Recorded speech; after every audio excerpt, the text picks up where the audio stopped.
Hello all, welcome to the last day of Time&Space training. My name is Uroš Kočevar and I will be with you in the first three topics. I will also replace Rock who couldn't make it. So we will be in the next 2 hours exploring some not core functionalities of the Time&Space.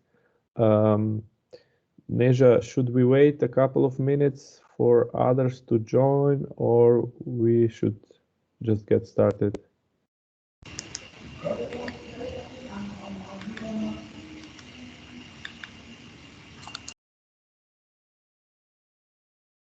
Neja, because I'm not sure how many of you should be present on the last day.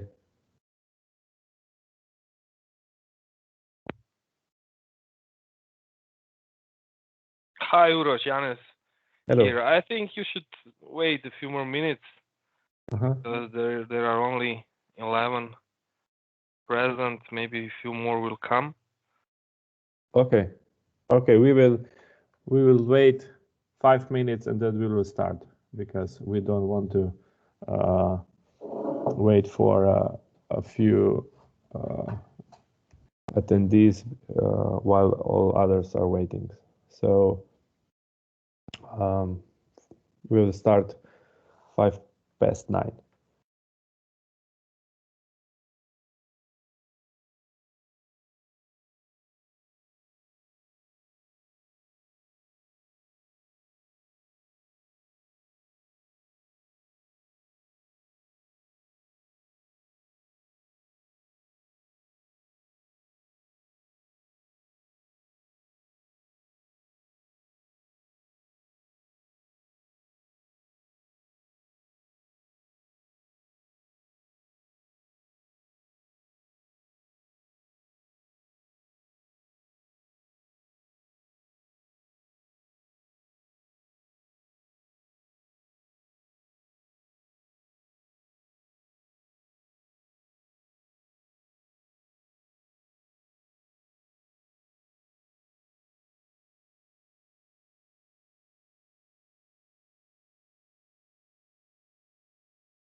Okay, it's 9:05 and we shall start. As I mentioned before, today we're going to go through some modules which are not the core modules or tools in the time and space ecosystem, but can be very useful and can help you solve some specific situation which you will occur when dealing with your customers.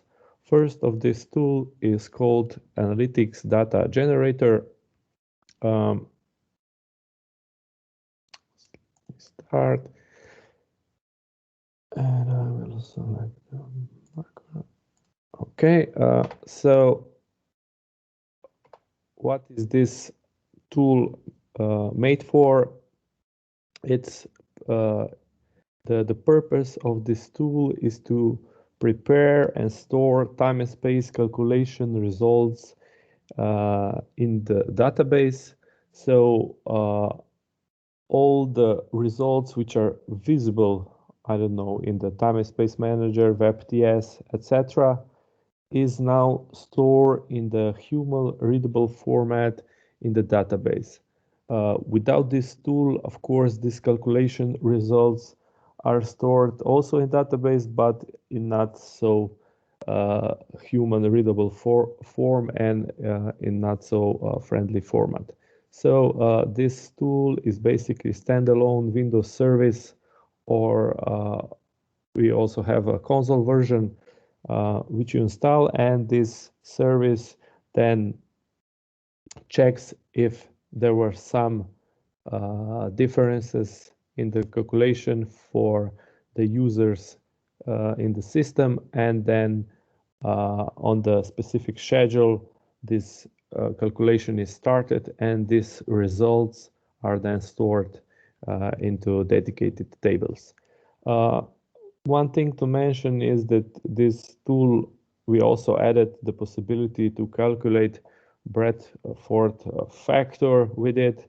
We will talk about later what it is and why it could be used. And of course, why or how this data is then used. What is the idea? The idea is that then these calculation results, which are stored in the database, can be used either by some BI tools or in Excel for further data analysis. So, for example, if you have requests that some company wants to do a really nice chart showing some data from the time and space system, this would be a way to do it, because it's you don't need to worry about the calculation, etc. Because for all this thing, this tool is responsible. You just connect to the database.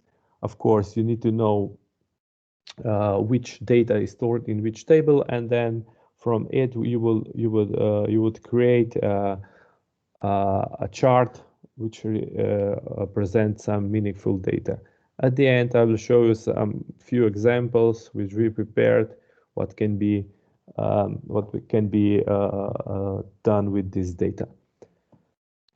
Okay, so as I mentioned before, the data is stored in the specific tables. These tables are marked with analytics and underlined. So all the tables which have analytics underlined in front in the name are related with this tool.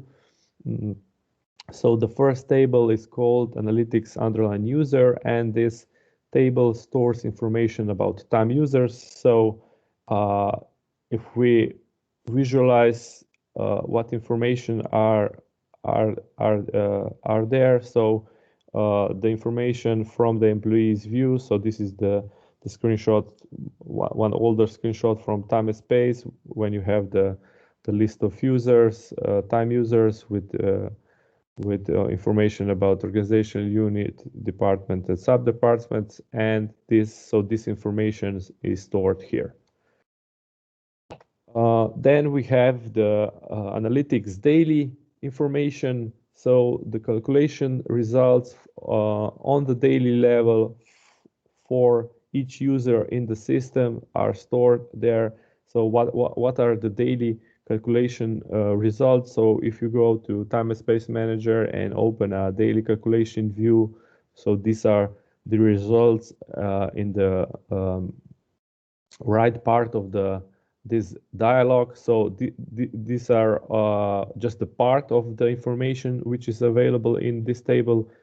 You will see when I will show you the content of this table, you would see that there are much more information stored here. So it can be useful to dig some specific information from the daily level. Then we have analytics daily categories. This is the segmentation by categories on the daily level per user. So here you are, of course, interested how many time or present each employee has through on the categories. So this information is, of course, accessible in the time and space if you select categories button on the daily view. So no, so here we don't have the lower part. So this information about the categories. Then we have analytics daily counters, so information about the custom counters. We talked about it yesterday. So if you have custom counters set in the system, this information is then also tracked on the daily level per user, so you can get this value also in the analytics. The next thing is analytic derivations. So what are the derivations? Derivation track the occurrence of the category during the weekend, national holidays, or work days. So you can get the information how many time did a specific employee work on the Saturday, Sunday, holidays, work days, etc. So if you need this information, it's there. And where you can get it in the time and space system, this information is available if you do a detailed time report. So here you see this these columns in the flexi time calculation for flexi time. So and it's also divided by the specific category. We have Bradford factor. So this is one additional thing that you can set to be calculated with the analytics. So the idea of the Bradford factor is to use some score to measure worker absenteeism. So what Bradford factor thinks, or it's the main principle, is that if you have a large number of repeat absences in this in some period, these smaller absences have greater impact on the work than the long-term absences. So, for example, if you have let's say absences where the employee's absence 10 times per 10 times in some period for one day, this would have more negative influence on the work than if this employee is absent in the one period for 10 days. So of course there is a formula related with it and how it's calculated. So the period by default, which is used for Bradford factor, is 52 weeks. Then of course you have some parameters which can be set in this analytic tool, how which parameters also influence the calculation, so which categories are used, if you will include partial absences or not, etc. So by default, this Bradford factor is disabled because it depends on the organization if they think that this information is useful for them or not. I will paste you also one link from the site which is called Bradford Factor Calculator, where you can get more information how and when this Bradford factor is used and what kind of actions then you can do with it. So it's up to you if or end customer if they're going to use this factor or not. But I think that this factor is mainly used in the Western world. So I think if you talk about Slovenia, I'm not sure if any country uses this score to do something with it. Okay, let's move on. Okay, so this was the brief presentation. Now we will head to the practical part. I will show you how this tool is installed, and we will go to the database and execute some queries to get some results. So once again, I need to do a remote to my workstation.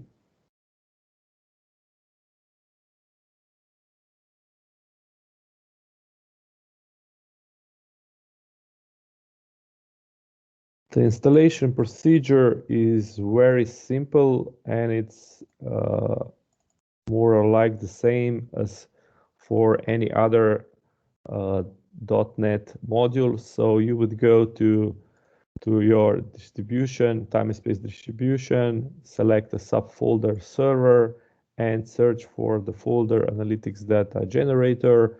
And there is a standalone setup for it. You will just start the setup, and there are no specific setup things during the setup. You will just select this agreement, change the location path, installation path if necessary. I would leave it just to default, and of course you would change the database type to Oracle if you would use Oracle server, and that's it. Once the service is installed, you can check the parameters by going to installation folder. So if you go to analytics data generator, can you please mute your microphone? Okay, so here you see that you have a service version and the console version, and both of these versions have a config file. So in this config file, you see that there are some parameters which can you use to tweak the how this service performs. So first, and one of the most important parameters is called query timeout. So these parameters sets on the timeout on which this calculation in the service is restarted. So, for example, when the service is started, the service will periodically check if there were some changes for the employees in the system that this service needs to recalculate. And of course, this parameter is, I think, in minutes. So by default, it's set to 15 minutes. And so every 15 minutes, this service will check if some changes were done and will execute this calculation. So to get the calculation results, what you need to do, of course, you will need to start this service. The most easier way is to open the Time&Space control panel, search for this service, and start it from here.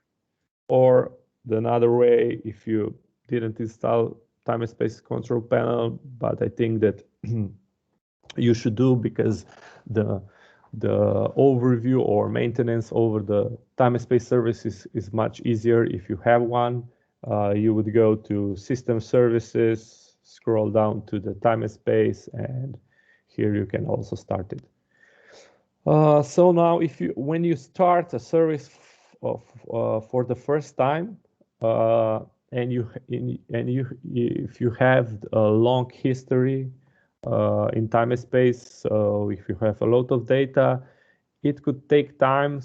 So this service will go through all these users and make the calculation, because this user will start from the beginning of calculation for each user and then fill this analytics data into these dedicated tables. So you can check the progress of the calculation service by going into the log file. So you would select subfolder logs, and you see that for each day you have a separate log.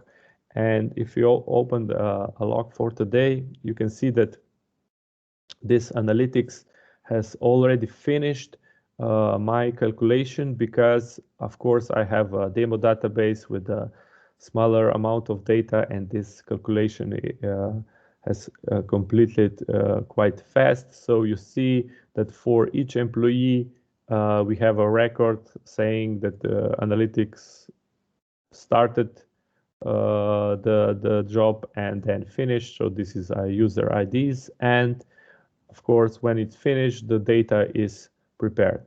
So now we'll go to the database, and I will show you some examples what can be done with this data.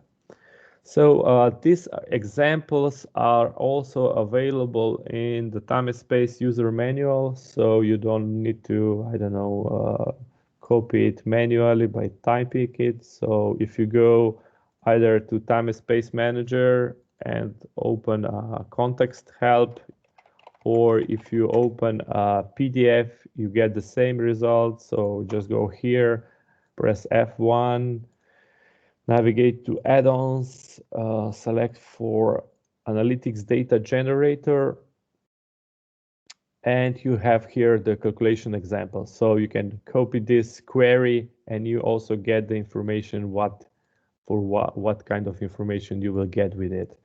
Of course, the important thing here is also the description, what is in this analytic databases. This can be found here under the data structure. So you get descriptions of all columns which will be available in these analytics tables and what this data represents.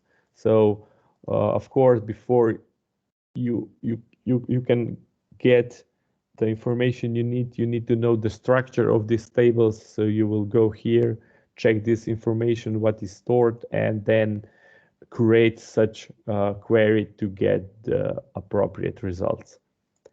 Okay, so my first example is set to get employee information with gross attendance, daily plan, overtime, and the amount of the business trip category. So you see, if you are familiar with the SQLs with this SQL syntax, you can guess how it's created. If you are not familiar with it, I don't know, if you have interest, you can play with it. Otherwise, you will leave it to others, and you will just say, so information is there. You will check the documentation, and you will get the idea how to get it.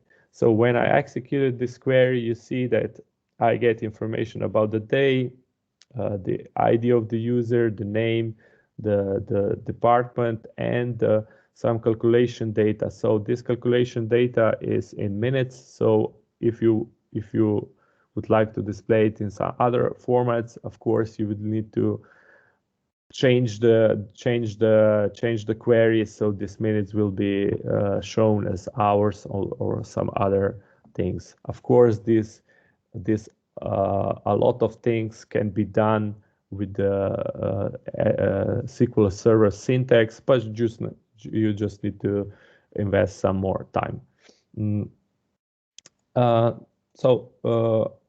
Second example is easier way how to get information of all users who came late to work. So what we will do now here, we will get the information about the user, of course, and we will check in the violation table for arrival event if this value is greater than 0. And of course, this is one nice thing that you can also pull out of this thing. Of course, you see here that this the query now displays all informations also for all days. So if you would like to limit it to the specific day, of course, you would add some period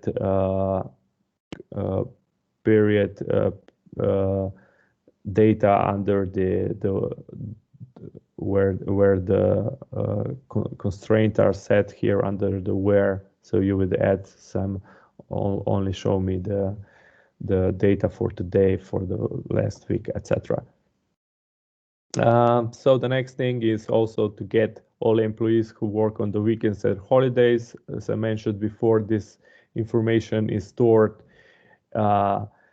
in the daily attributes table. So as you see, you have some ideas what can be what information can be get from these tables and how, but it's of course up to the end customer if what they want. So this is just a head start what can be get here.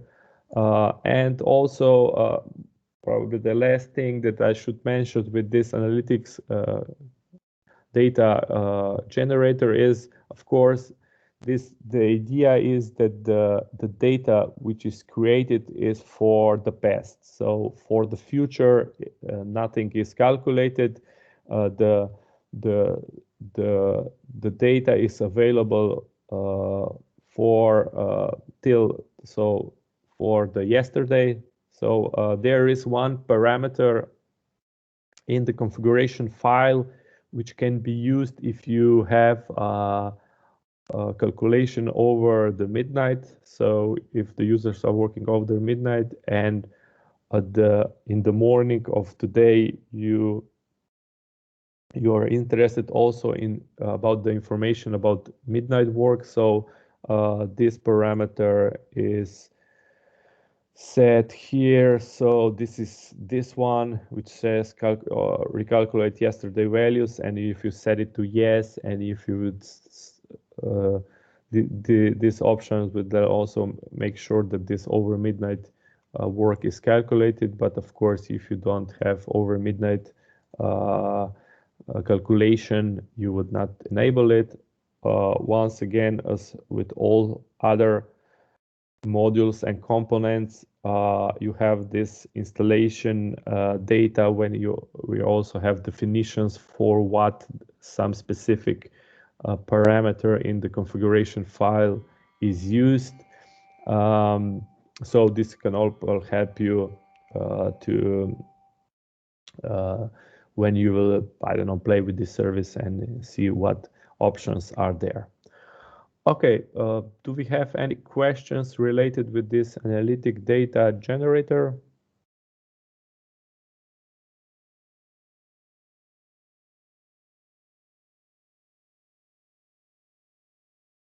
I'll check the chat, so nothing here.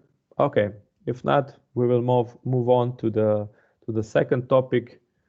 The second topic is Time API. So we already covered the Space API in the access control section.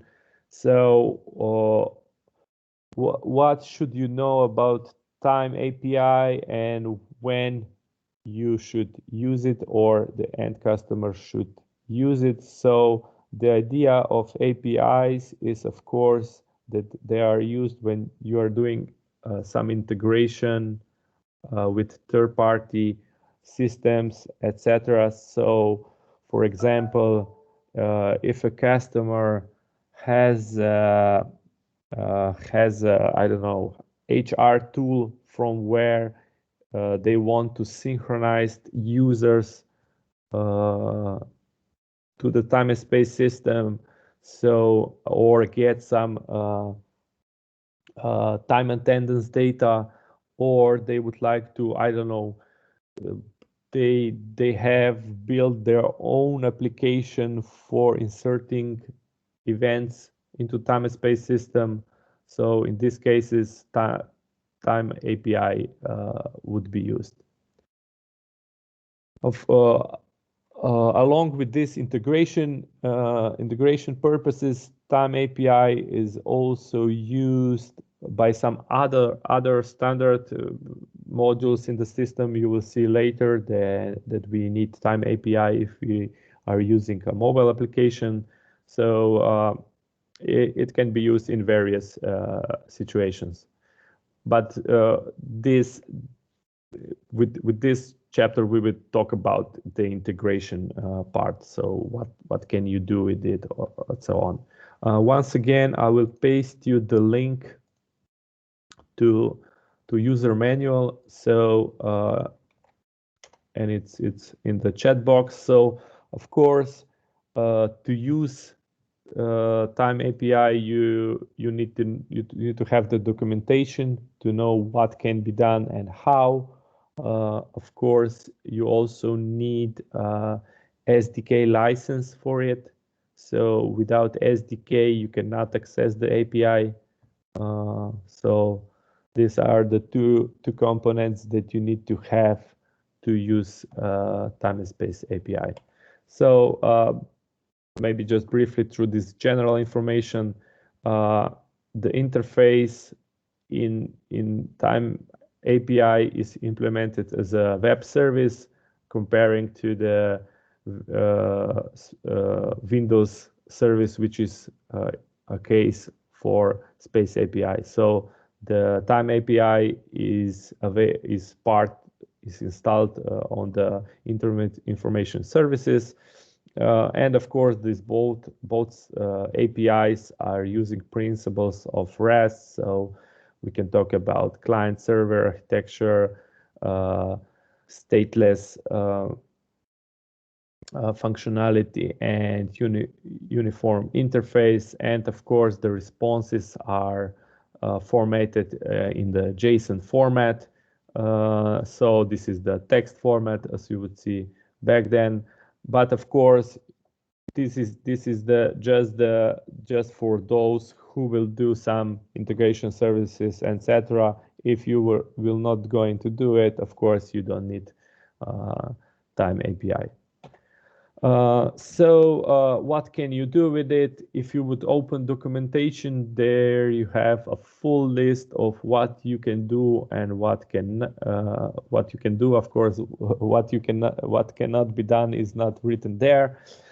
So the main entities which you can manage with it, of course, are the users or employees, how we call them in Time module. Then you can manage events, so insert events, get the events, update events, get information about categories, schedules, and of course get the time calculation data. The communication between client and server can be established over HTTP or HTTPS protocol, so secure and unsecure version. So this is also the difference between Space API, because Space API only operates on the secure protocol. There are also two authentication modes available, basic and advanced. As you see, the basic, the name itself says that this was the first authentication mode which was available in Time API, and we can say that it was not so secure as the advanced. So for all new integration, so we suggest that you use advanced authentication, which is the same as on the Space API. But we, of course, remained the basic authentication for the legacy purposes. Of course, we don't want to break the backward compatibility when you will upgrade. Of course, if you create some integration project and if you change something, we don't want that this integration project breaks when you upgrade to the latest version.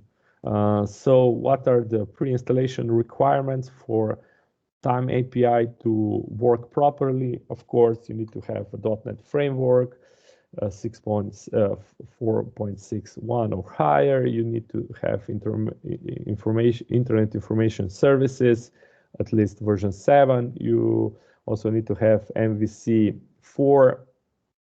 And of course, you also need to have Timebox, COM server, DLL, and TS setup. So as you will see later when I will show you how to install this Time API, you will see that Time API is a standalone service, but it still needs to have some components from the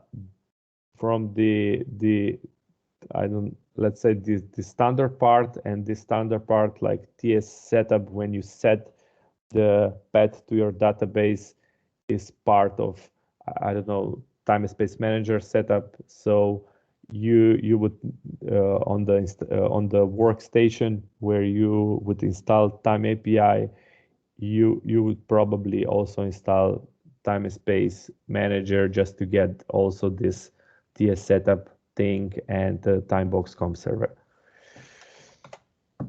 Then how this authentication process is done.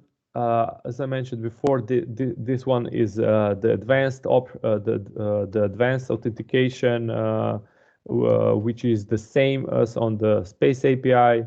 So first of all, the client would send some post-session request with the username and password from the Time&Space system and some GUID in the header. And if this response is successful, you will get a session token back, and then all requests further on should be then equipped with this session token in the header, along with the GUID in the header.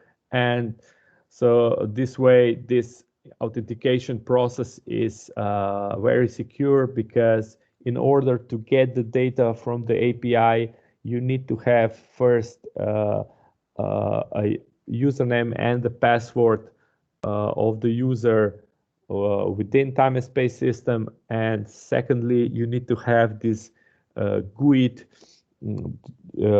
This is alphanumeric GUID, which is stored in some specific table in the database. So so if you open this API to be available from the internet, of course, without these two information, no one can access the data.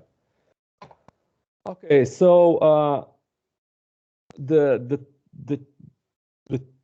steps how you set up these GUIDs and so on is described here. I think that from the most of you, this of course this information is not relevant, but we will go through it just to briefly refresh how it's done, since it's the same as on Space API.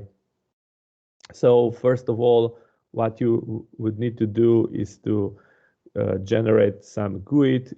This can be done on some internet sites like RoboBunny, and store it into this Time API keys table. In case of Oracle database, you need to convert this GUID into raw 16 format, because Oracle needs this, requires that this GUID are stored in different format. And then you would create this, as I mentioned before, get session token, when you would add this GUID along with the Spitza token prefix into the header, and the body would contain information about the username and password. Or in case of Active Directory authentication into the database, you would use security identifier. And when this token is received, it's valid for 20 minutes, or you can say it will be revoked under when the 20 minutes pass in case of inactivity. And all other requests which will follow when you get this token will have in the authorization field in the header Spitza token and with the along with the session token. So how this looks like if we take a look on the screenshot from Postman. So we have the URL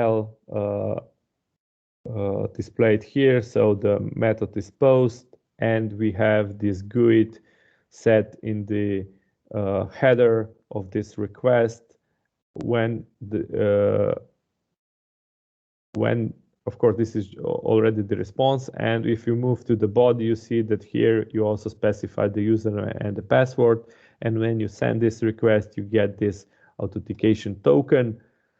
And for other requests, like all other requests where you get specific information about something from the API, of course you would set once again in the headers the key authorization, which will include this GUID and the token. Of course here you cannot see the real values because these examples are set to use global variables.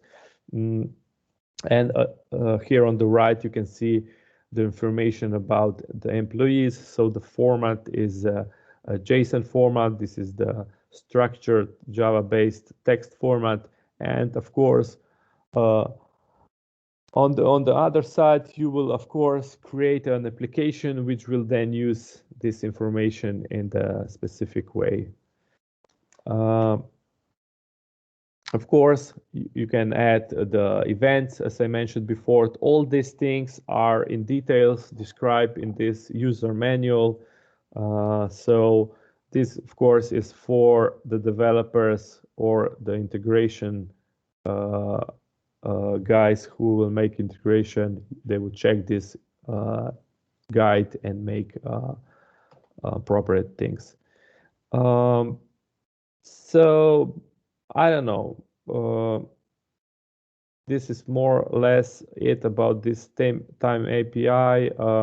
So who can create this integrations between Time&Space and some other systems? So if you have some developers in your company, they can do it, or of course you can always ask Spitza to develop some specific integrations between Time&Space and some other systems. We called it third-party solutions when we develop it for the end customers. Or you can also hire some third-party development company who will then, of course, develop this solution for you.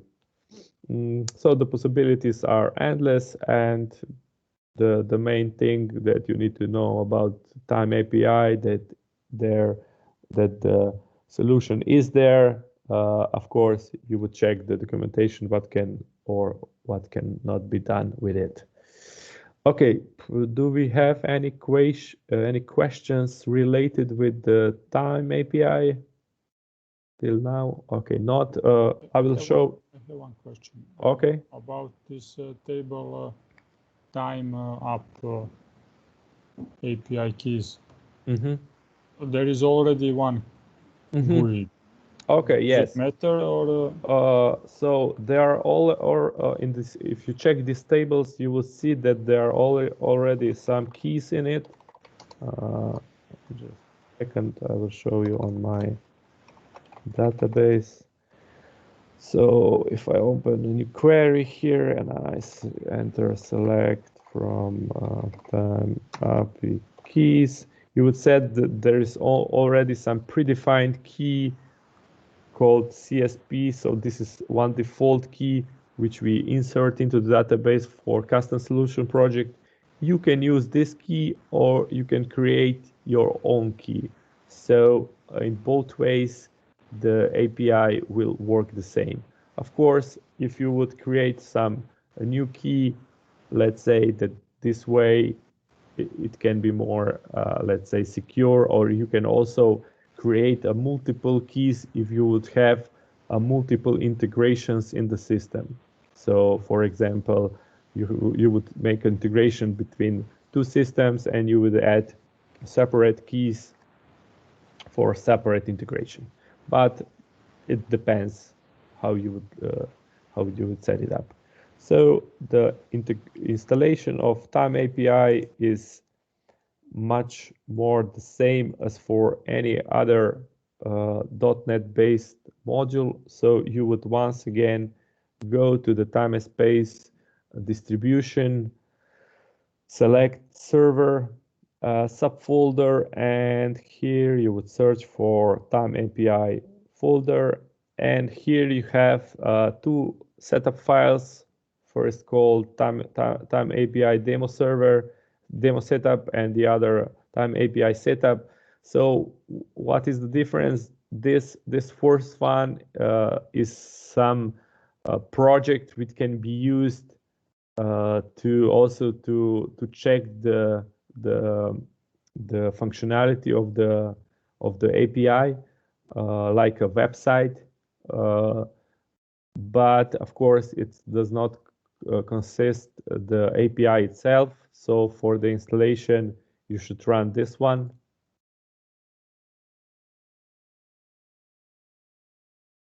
Okay, the installation process is more or less the same as for other modules, except the agreement. And the thing that you can select here is the site on which this API is installed. As I mentioned before, Time API is a web service, so the setup checks your local internet information server about the websites. If I select the drop-down menu, you see that on my server I already have some other websites, but I will leave it on the default website. If you have the need, you can change it, but I will leave it as it is. And just proceed. The last parameter you can change is the database server type. And since I have a SQL server, I will leave it just like it. And I will finish the setup. And what is the address where this Time API is now accessible? You can easily open Internet Information Service Manager and browse to your website. And if you expand the default website, which I selected when I installed Time API, you see that I have an application called Time API, and on the right you would see an option to browse or open this site. Of course, it depends on which folder this default website is running. By default, if you do not change this port, so the port is running on port 80 for unsecure connection, and you would of course need to set up this secure connection manually. I have set it to port 444, which is not the standard port for HTTPS, but I know it depends on the installation. You can set it to any port that you use or want. Of course, you need to select this Time API and select Browse, and in the browser you will open the address. So the address of the server, in my case, this is a localhost / Time API. Comparing to Space API, we also have this welcome screen. And so if you get this welcome screen saying Time&Space API and the version, it means that the API has been successfully installed and it's running. And in case that you will not have SDK license, you will also get some additional warning here. So the state of the license can be checked by going to help license. So you need this license, Time&Space SDK. Without this license, you will get a warning here and you cannot connect with your custom client to it. Okay, that would be all for this Time API part. Any more questions?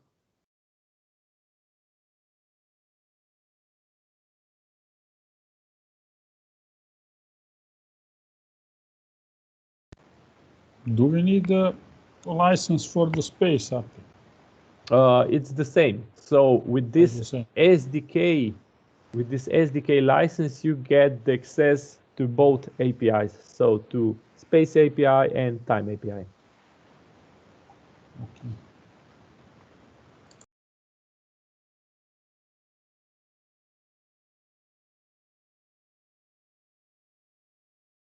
Okay, we will do a short 5-minute break now, and then we will continue with the mobile application.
Okay, we will continue with my next topic for today, which is called Speaker Mobile Time. So, what's the idea? Of course, with the expansion of the mobile devices and the availability of the internet on them, it is possible, of course, for time and space and as such as for some other systems to get this information on the mobile phone. And for this, we have two native apps prepared, one for Android platform and other for iOS. So we will go through this and I will show you what kind of information you can get on the mobile application and how it's set. So the idea is, of course, that you offer employees the information and some functionality on the mobile app. This is, of course, very handy idea if you have an organization where a lot of employees are working out of office, like some sales sales guys, which are most of the time out of office, working on the field, visiting customers, etc. But of course, they also need to clock their presence, get this information, etc.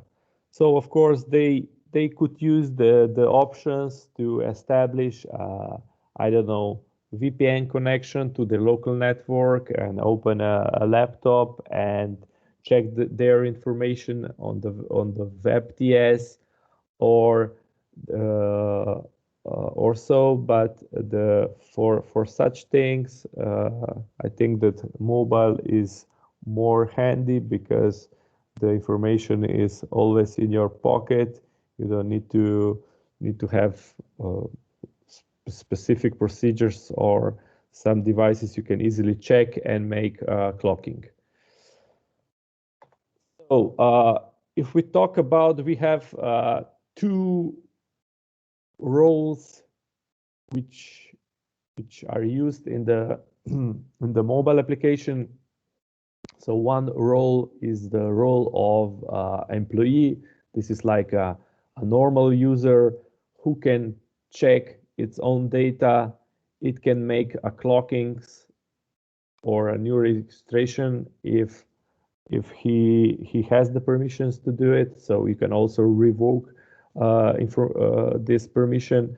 And of course, if you have also approval workflow module in the system, this mobile application can be used to add requests for absences or for some other events which are defined in this module. And of course, they can also check some brief calculation summary for themselves. So how much attendance or was done in some period. So this is shown here. Just let me enable my micro. So we have the information about the plan, the attendance and difference, and information how many vacation days this user spent in this selected period. So briefly, just the basic and sorry, the most important information. How the clocking is done. So the clocking is very simple. The user select this clock now button on the home page, selects the event from the list. This list of events is defined in the config file. So since I have talked about it before, so Time API is also used by this mobile application to get the information about the calculation in the application and also is used to store events into time-space database. So this mobile application is communicating with Time API to get these results. So in the Time API config, there is a section where you specify which events are there then visible here on this clocking menu dropdown. And of course, when this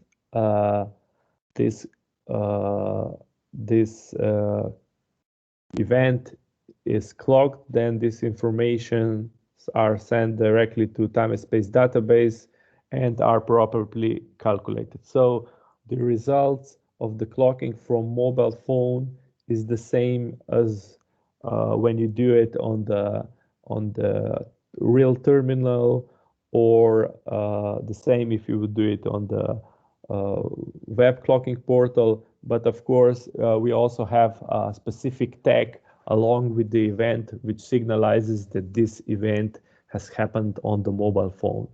I have shown you, I think that yesterday, that if you open daily calculation view along with the event, you see the icon from the module from which this calculation came, and for mobile registrations, we have a specific icon. The next thing, which can be also very handy, is creating approval requests. So if you have approval workflow module, I think that it's also on the list to be discussed today. So this module handles the requests in the system for absences, for some missing events, arrivals, etc. You can use this also, this view, which is then here in the menu requests. You go to this view, you can see your pending requests approved and denied, and it's the same procedure as with the registration, the clockings. The data goes to the system, stored into database, and it's also calculated immediately. So these new events, when approved, are also then recalculated, so the calculation results are appropriate. When we switch to manager, so if you have a user who has permission to also view data for other users, we also have more possibilities in this application.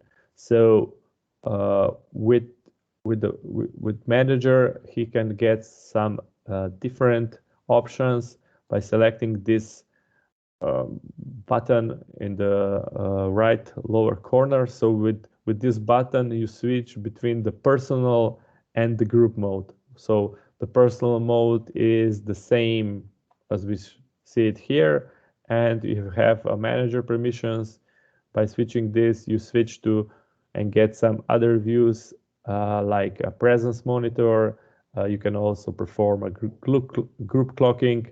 On the approval, on the request view, you get the possibility to reject or approve requests for your employees. So if you are an approver, you can manage this request from the mobile application, and you get some summary views like violators, person per day. So this is the same view as we have it in the Time&Space Manager or WebTS, where we show the prevalent category for the specific day. Of course, since the nature of the mobile is that you have a smaller displays, of course, if you would select a wide range here with the person per days, you will need to scroll to get all the information.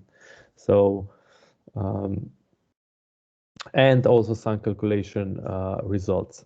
So how this group clocking looks like. So you can either select the list of users from the list. So you would select users by selecting them, and then select the the appropriate event and to make a group clocking.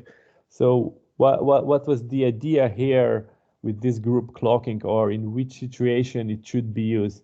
I think that this group clocking was meant to be done in a way so you have some workers which work on the field, so let's say construction workers, and then you have some manager there, and of course you cannot expect from these construction workers to all have smart mobile phones with this application, and so you need a way how to clock them. So their manager checks who is on the field and then selects these users from the list and makes a registration for them. But you should also know that this application was done before we added FOMOCO device into the system. So I think that if you look from the point of view of I don't know, usability and etc., I think that registration with FOMOCO is probably the better way, because there every user makes a registration for itself. So this is like more centralized solution where one user does the registration for others. Of course, you can see here that there is also a possibility that you scan a QR code or scan NFC card, but I think that this option has been disabled in the last versions because we have some issues, because every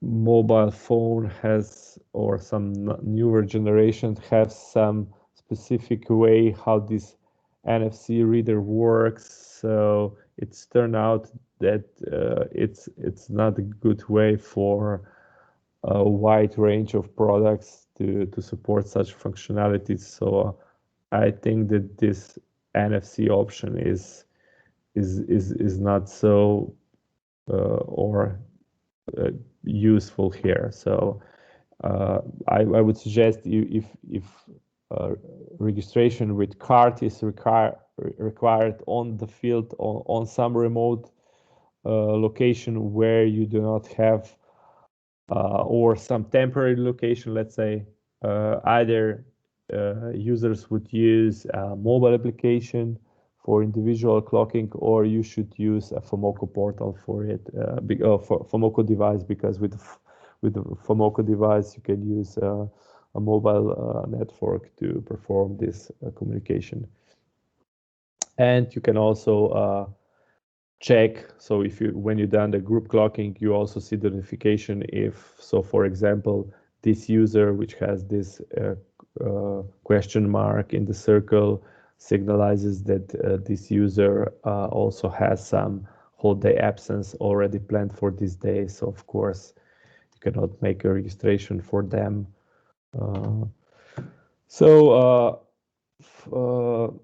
When we talk about the request management, if you have also the approval workflow in the system, you can approve or reject these absences from the mobile.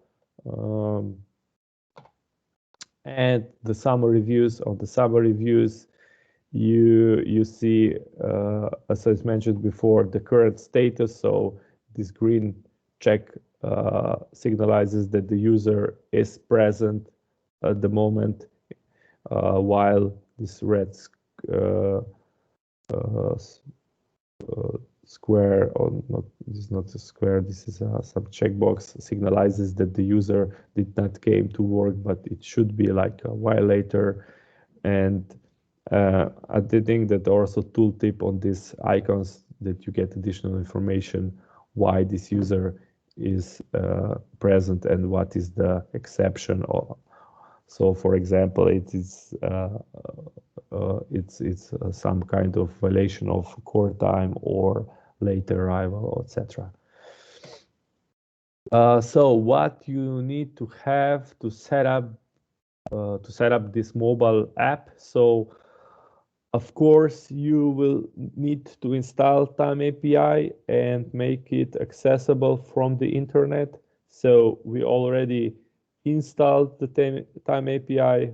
How you make it accessible from the internet? Of course, you would check with your IT guys to open this port on which Time API is on which Time API is working, and then it will be accessible. Of course, if you would use only application in some closed environment or in the local network, of course you don't need to open it from the internet. But of course, in such situation, the application will not be able to connect to the server in case when you leave your offices. Then the second step is to install this application on your mobile device. So you will go to Google Play Store or iOS and search for Spica Mobile Time. You will install it on your mobile device, and the third step that you need to do, you need to pair your mobile application with the user account in Time&Space system. Okay, the thing that I also forgot to mention it, that this pairing is done in the WebTS, so web module. So you also need to have this web module to do the pairing. So this left screen is the first screen which you see when you open the application. So you have some code which is generated, which is customly generated for the specific device. And what you need to do, you need to enter this code under mobile integration option in WebTS when you log to WebTS, and in mobile app you need to enter your user ID, which is visible there, and the address of the Time API. So in one way you add this key, and in another way you add this information. And once it's set, you perform connect, and if this all parameters are set up properly, you will get to the home screen which I shown before. So since I'm working from my home offices, I do not have this API which I installed on my workstation in the office available. I will show you also the way how you can play with it, because we have some demo Time&Space server which is publicly available, and which you can also use to play with the Time&Space and check this functionality. So once again, I will go here. So how can you access this server? And this on this server, of course, the API is available from the internet. You will type into the browser this address. So HTTPS, I can paste it into your chat box. No, this one is not the one. Just let me see.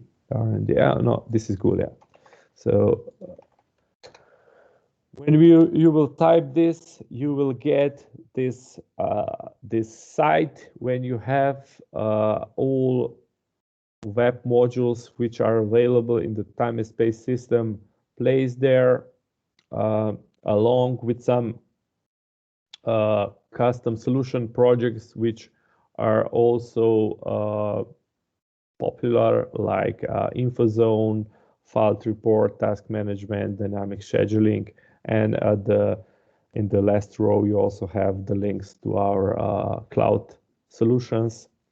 So to do this mobile integration setup, so first of all, you go to Google Store or iOS Store and download this Spica Mobile Time application. And the next step that you need to do is to log into WebTS. So in all these modules, you can log in with the username and password demo. So with this username and password, you have the administrative rights, and you can also check some parameters. You can also go here under manage users, create your own user to play with, or you can use just one of the existing users. So where this mobile integration option is stored, so you would go to actions, and here you have the option mobile integration. So for this demo system, you see that the Time API address is this one. So this address will you input into your mobile application, and if you would use this demo user, you would add this user ID, and in the opposite direction, you will add this key value which is generated in your mobile app when you have opened it, and you will proceed with the add key. So this key is then stored here into the database, and you will finish the operation with connect. And by this, you will connect with your mobile application to this demo server, and you can play with it, etc.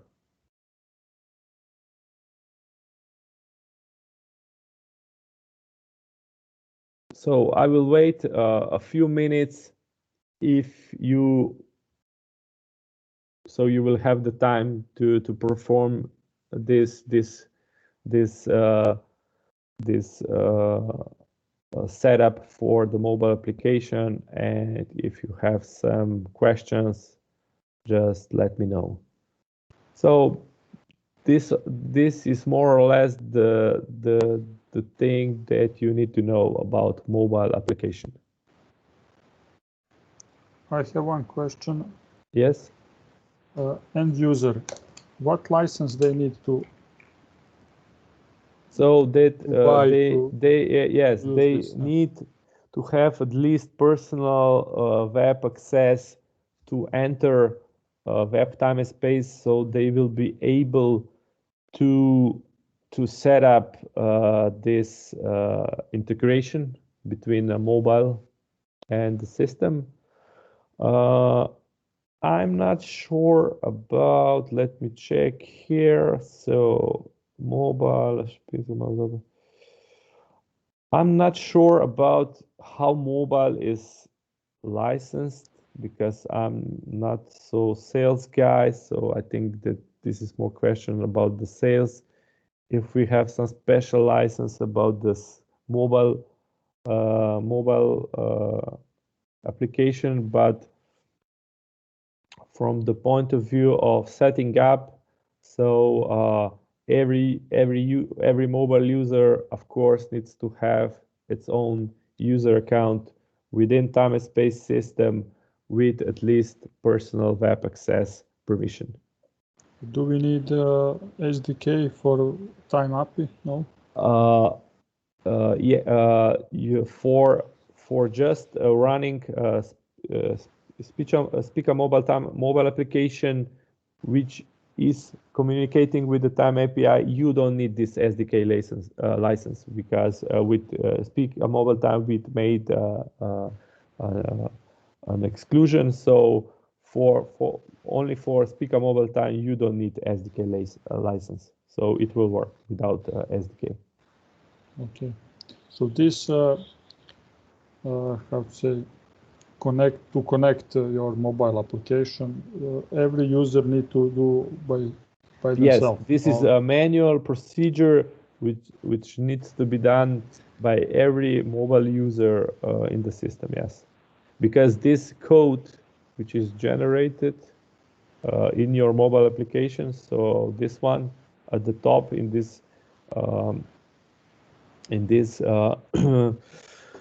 what is this blue square? Yes. This is the unique code for this mobile application on the specific device. So if you would also, I don't know, when you change the phone, or if you would uninstall the Spica mobile time application and install it again, this code will change. So you will need to repair the mobile application and Time&Space account once again. Okay. Can you show me the pairing once again, please, related to mobile and a server? The steps. Which steps do you mean? Just actually, we have installed that. So this one. So you go here. You will go to this site. Okay. So you are on this site. Yeah. You select this WebTS. You will get a new site, and here you would log in with demo. Mm-hmm. And you, of course, you as this is designed, you can have multiple mobile application paired with the same user account. So you can go just here under Actions, Mobile Integration, and you in your mobile application you will add these two parameters: unique user ID and time API address. And here you will add this key which is generated in your mobile app and finish with this add key. So this key will appear here on the list, and that's all.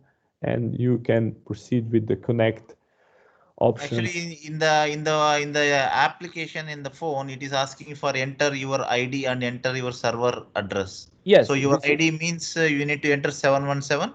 Yes. Okay. So on the time API address will be the server address. Yes, this is the address. You can copy it from here and paste it into application. Okay, it will be under actions and mobile integration, right? Yes. Okay. So actions, mobile integration. Okay. So this is the ID of the user which is currently logged in. So in my case, this demo user, I think, is linked with Connor Phoenix. So if you would use with some other user, you will get, this is like a user ID from the database. So here we see search for Connor. We see, yes, that this user has this ID. Okay. And of course, when we talk about end users, every end user needs to go through this procedure.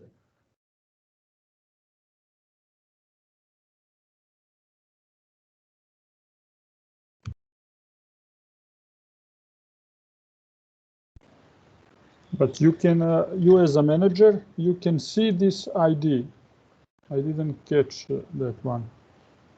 Which ID? Your unique user ID. Yeah, this is like this is the ID from the database. So this is, each user in the database has its own ID. Wow. So every user has its own ID, of course. These IDs can be also seen if you go to Time&Space Manager, if you go to Users View. Here, by default, these IDs are not shown because ID number, just a second. So this is like, so this ID number, this is the custom ID, but if you would like to get this ID from the database, there is one option where you can enable it. So you go here under Tools, Options, and you would go to Other tab, and here you have one property which says entities IDs show entity identification numbers on main views. So if I enable this, Select OK, just make a switch view. And if I open this column chooser once again, you will see that I got a new property called user ID. And this is the IDs, which are then the unique IDs from the database. Of course, in this demo database, you see that the custom IDs are the same as these unique IDs. But of course, in the real environment, if you do, this ID, custom ID, is by default empty. So this user ID from the table is also then visible on some other views like roles. This can help you if you are doing some, I don't know, queries in the database, and you can easily get then this ID and then use them with some queries if you are making some researches on the database. Okay, did you manage to connect a mobile application on this demo server? Yes, I connect on my local. Aha, you made it on local. Okay, yes, great. That's fine. That's also fine. Okay, since we have some time left, I have remembered that we can also do a quick thing that I don't know, I think that we forgot it or we ran out of time on it. Jean, do you remember, did you cover what is the process of upgrading the system? Did you cover it in the first lesson? Yes, Bushtian was talking about it, I think on Tuesday, but I'm not sure how in depth it was. So. Okay. I will just talk little about it because it's also one important step or procedure that you should be familiar with, and you should be able to do it because since you know every year at least one new time-space version is rolled out, and it brings some new functionalities. So for the existing customers, it can be interesting, and of course also if they signed this support agreement that they will get these new versions free of charge when they come out, you must be able to perform these upgrades. So I will go through this upgrades procedure, so you will see what are the key steps that you need to do. Of course, before performing the upgrade, you need to be aware what is changed when you upgrade to the new version. There are two sides, of course, along with the software. So you get a new version, you need to reinstall the existing components, because if you check here under about, you see that the system has the specific tag, which is the system version and the calculation version, and these versions are changed with every new version. So you cannot have the mixture of the, I don't know, only a few models from the newer version and other from the older version. So you need to upgrade all the existing components of the system which are present.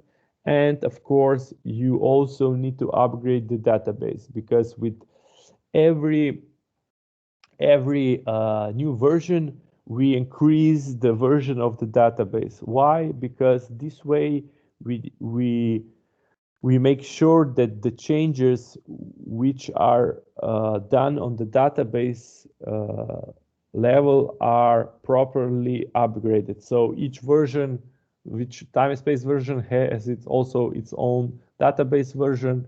So but it also doesn't mean that every new version also has some changes on the database, but the version of the database, which is of course stored in the database, is also upgraded. So what is the, by my opinion, preferred way? How should you approach an upgrade? So first, of course, you will need to make sure to make a backup of your database. This is like the most essential part of the upgrade, because you just want to make sure that if something strange happens, you have a valid backup of the previous state of the system. So in companies, in some big companies, of course, where they have IT departments, they probably have already set up this procedure to make backups on the daily levels, etc. But it's always good to do it manually before the upgrade. So the first thing that you should do is to stop all the services, running services. Why? Because of course you would like to capture you would like to capture the state of the database without losing some information. So what will happen with the events on the terminal? Of course, these events will stay on the terminal and will be then pulled when the system is once again up and running. So you stop all the services which are installed on the specific system. This is very easily done by going to Time&Space control panel and just select stop all. Then the next thing that I mentioned is very key step is to do a database backup. So with SQL Server database, this step is quite trivial. So you will go to probably SQL Server Management Studio. You will select the database. So let's go with TSPika. You just go with the right click, go under tasks, and here you should see an option for backup. So a backup, and here you would select type full, and then this option also suggests you on which destination. Of course, you will select a new one. It offers you by default this backup destination from this SQL Server. I don't know, you can create it here or not. I will set it just like to TSPika and the name of the Time&Space version. So, and this way, and everything else can be left by default, and just proceed with the action. And if you get the confirmation that the database has been successfully backed, you have completed this very important step. So now you have all the data which is currently in the database stored, and every time you can restore it if something goes wrong. So the next step is, of course, the upgrade itself. So you would go to your distribution. Of course, I will go here with the same version, but of course, in the practice, you would have, I don't know, here, I don't know, maybe service release C, so 1120C. You go with the same procedure, or if you will, I don't know, upgrade to the upcoming version, which is will be 130A. So as I mentioned before, you need to reinstall all the components, software, and the database itself. So you will SQL Server, you can run this main setup. We will go the same procedure is as you install the software for the first time. But here under the components, you will need to manually select all the additional components which are present here, because this setup is not aware of the existing components. So if you have, I don't know, Time API, you will need to manually select it, so to be upgraded. Of course, this can be also, you can also, I didn't perform a separate module upgrades on or installation, but of course this is more a convenient way because you upgrade all modules at once. And you will just proceed with the same thing as it with the new installation. Of course, here you will once again get to the database, and when you connect to the database, here I will select some older database so you will see what is the difference when this setup tries to upgrade the older database. So I will select a database which is from some older version, let's say 11.0, and when you proceed, you are questioned here if you want to keep the database, the existing database. Of course, you want to keep it because you're doing an upgrade.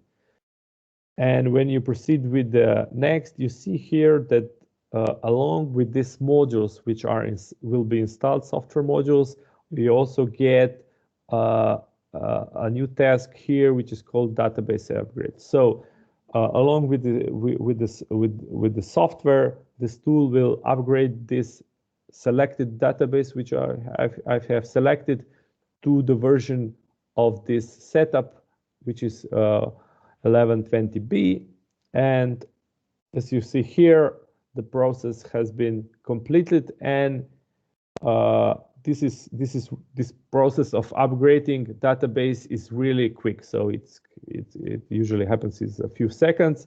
But you see here, if you are reinstalling the software with the same version, so in my case, I already have device administration portal on the version 1120b. If you run the setup once again, it will just offer you to uninstall the existing version because it cannot upgrade the version to the same version.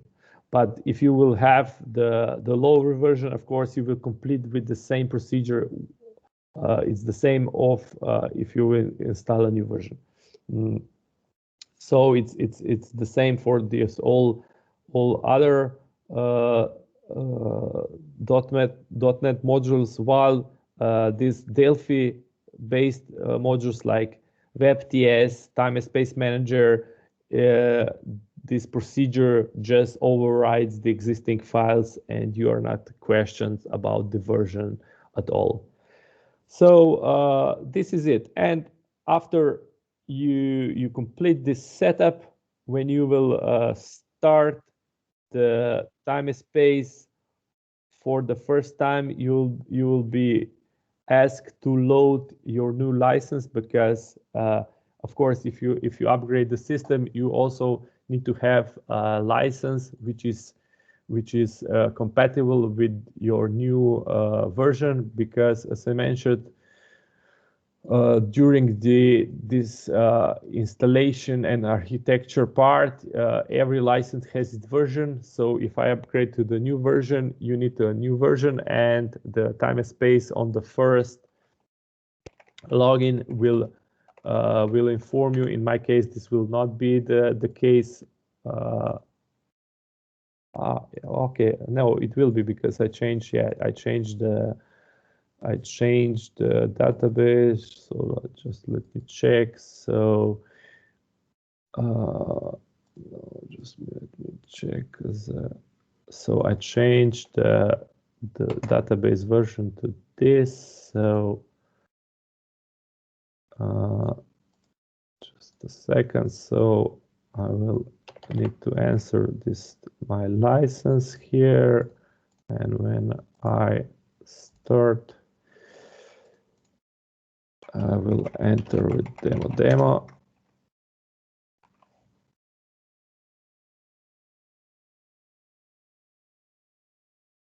Okay, but I don't know why did not ask me, but I'm sure that you are asked here that you load your new license and you will just select a new LITS file and load it. And that's it.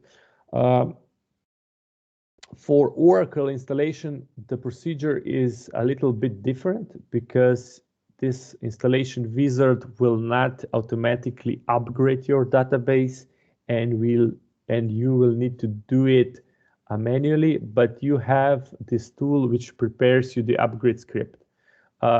You can also use this tool on the SQL Server database. So if you go here in the server upgrade, you have this tool, dbupgrade.exe. So if you use this tool, you can upgrade the database.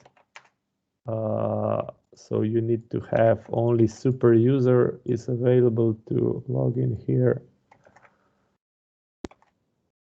So this tool, if the database would be lower, would create this upgrade file, which you will then manually execute on the database. Of course, if you don't like to do it this manually, you would use this setup file which does all the things for you.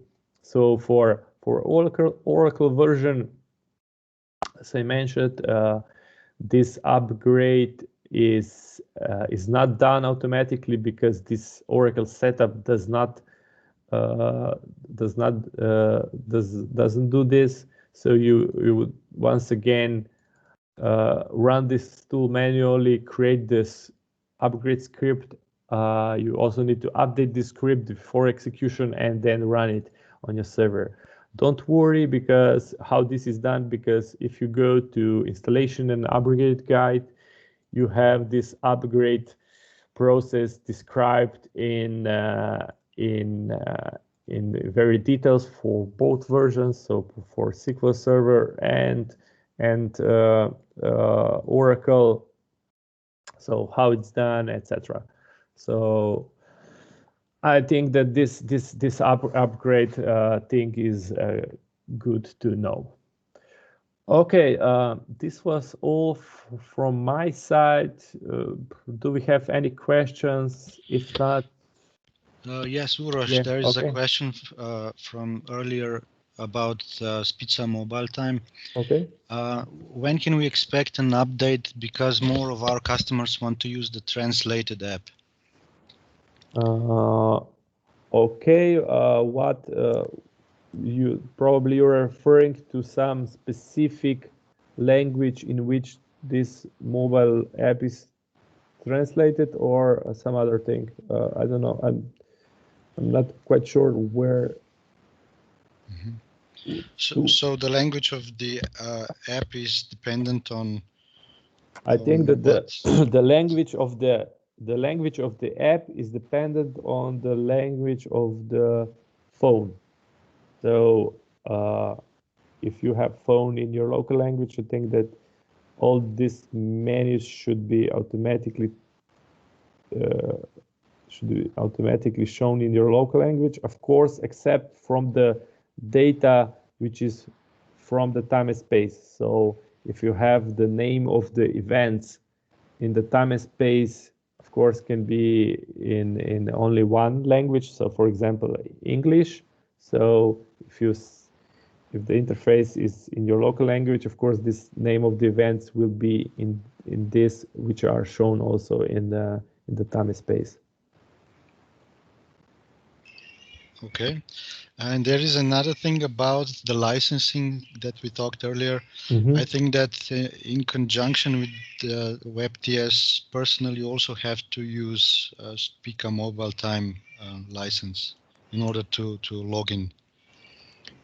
Okay, as a personal user. Yes, as I mentioned before, I'm not 100% familiar with this licensing schema because it changes all the time.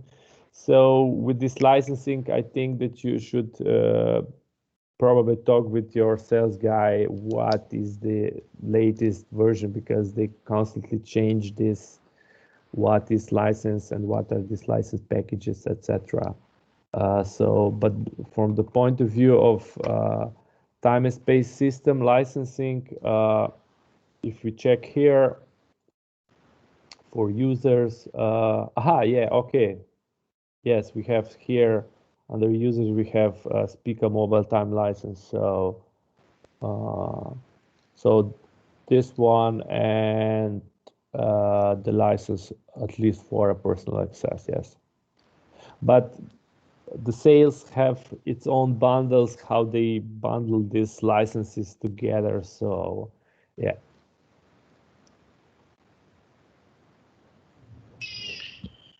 Maybe also just one more thing. We can also use the GPS coordinates in Speaker mobile time, if I'm not mistaken. Okay. Yes. Clockings. Yes. This is one additional trick where you can set up so the events which are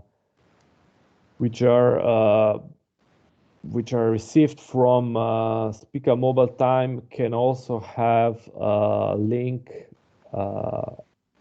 assigned to this to the Google Maps. So how this is done?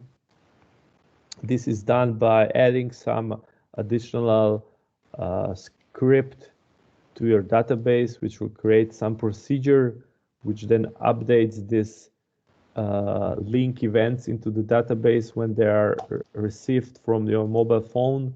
Is of course this phones also sets the coordinates along with it. So but this is like not official solution. This is like let me warn you in the front. This is like just workaround how this can be done. This is not the official solution. We did it for one customer who wanted this information, but like let's say unofficial version. How you can do this? I think that this information should be available here. Yes. So if you go to partner portal and you go to forum and search for time and space software installation and database issues and search for this mobile clocking location as external URL, you will open this thread and you will see what you get if you execute this script. So with this additional script which you execute on your database, you will get information about this about the location for registration from mobile application. So when you are in the web module, so for example here you have some user from FlexiTime, and when you open this daily calculation information, you see here that this arrival has arrived from a mobile application because this is the icon which signalizes that. And here, if you execute this script, you will get this additional button which says external URL. And if you click on this button, you will open a Google Maps which shows you the location of this registration. So this is like some add-on, some workaround how this information can be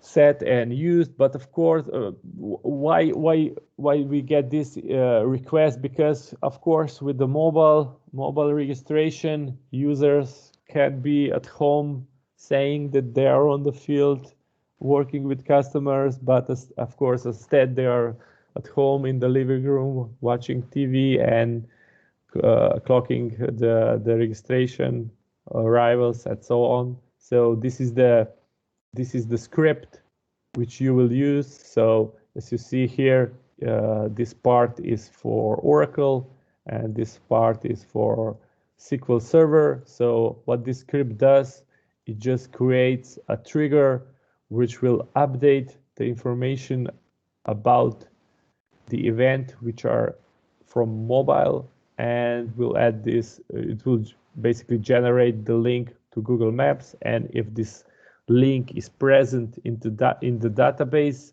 this then this this button is shown in the web application.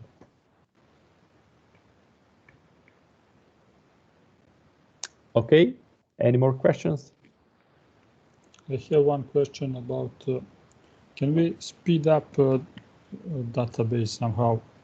I mean, can we, for example, at the end of the year, can we somehow freeze all the events so when we create a new report, it doesn't go 10 years ago, so it starts from the 1st January of this year and then go?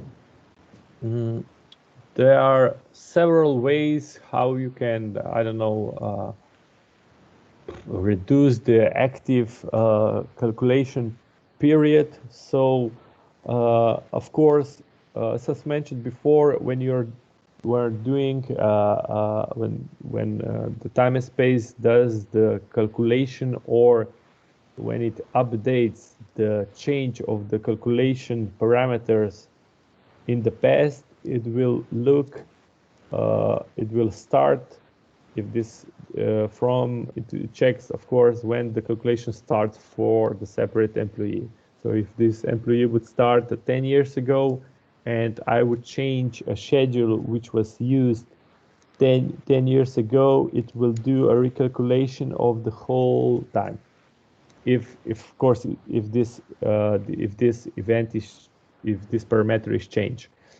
So how you can, I don't know, if you talk about just a speed up, you can, the thing that you can do is there is an action called recalculate all users on which of area of distance views. So with this, you would update all the calculations to the certain day or the day of the execution, because if the user does not have registration for a long time, it is of course not calculated, and this can also affect the performance of the system.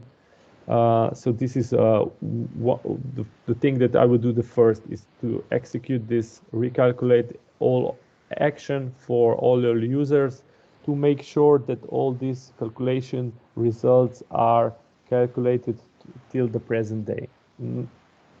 So if you also have a large database with a lot of users, etc., you should advise database admin to rebuild indexes. So if you have like tables where you have I don't know, millions and millions of records in them, so over the time they will perform slower, because there are a lot of records in them. And if you also have the tables where you constantly, I don't know, add or delete the data, these indexes become less effective. So you should do is that, I don't know, let's say once per year you would execute, or you would say to your database admin to rebuild these indexes, because these indexes also helps the application to get the data in more faster way. So how it's done, I think that it's pretty simple for both systems. I suggest you that you just Google it, because this is like some common knowledge. And I don't know, if you also don't know how to do it, you can also contact our support to give you some tricks if you will be responsible for the database. But usually we say to customers that they are responsible for the management of the database for the time and space, but only if you, I don't know, make some special contract that you will be the admin for their database. But in all other cases, it is supposed that the customer has this permission to do this. So the second thing is, of course, to, I don't know, rebuild these indexes on the, let's say, yearly base. So every year you would rebuild these indexes. So the third option would also be if you have some really long history. So for example, 10 years, etc. You could use purge to purge the data that you don't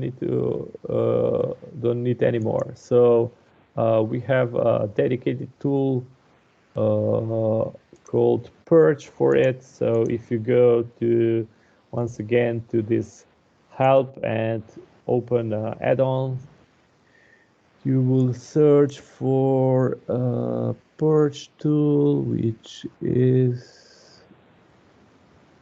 just a second, I'm not seeing it now. Applications, or just a second, is it a standalone documentation for it? Purge. It's okay. It's standalone documentation. So under documentation purge, you see that we have a standalone tool with which you can remove the data that you don't need to have in the database anymore. So what kind of data can you purge? Let me go here, general. So you can filter from which time of period for which group of users, and under the summary here, I don't see. Here it is. So what type of data can you remove from the system? Of course, access events, time events, alarm events, data related with visitors and visits, audit data, and approval workflow PIF and notification service. So also the thing that are can quite boost your the size of your database is audit data. So if you have audit log functionality enabled and you have a lot of users, a lot of changes, these of course are tracked by audit. And with this purge, you can simply decide to remove, I don't know, all data which is older than 3 years from the current database, and this way you would decrease the size, decrease the amount of data, and this way your data would of course perform faster. This would be the third option. You could also, I don't know, go with the locking of calculation results, but I'm not sure that the result of this would be the greater speed, because what this action does is it stores, it locks the calculation to the certain point in time, and it stores the calculation values in some separate tables, so they're also available in the past, but you cannot change anything in this locked period. So this locked period becomes locked. You cannot change anything. The data is in it, but I think that this locking of calculation period is more useful if you would like to, I don't know, you have a longer time period and you want to remove, for example, some schedules which were used 10 years ago, and you don't want to lose this calculation data. So with this calculation, locking of calculation data for these users, you will still keep these calculation results as they were, and you will be able then, after the locking is completed, remove these schedules from the system because so for example, we have some customers that have several hundreds of schedules in the system, and of course, if you have several hundreds of schedules in the system, it's very difficult to manage and keep an eye on of them all. Okay, I think that we have also reached the planned time for this section. This was all from my side. I hope that you learned enough to help you get started with Time&Space, with the modules, etc. The last thing I would say, so I think that the first thing when you will try to do something is try to use the documentation if you forgot how something is set or you would set, and then of course the second step would be to contact our support and for additional help. Okay, have a nice rest of the day, and that's all from my side. Bye. Bye, thank you.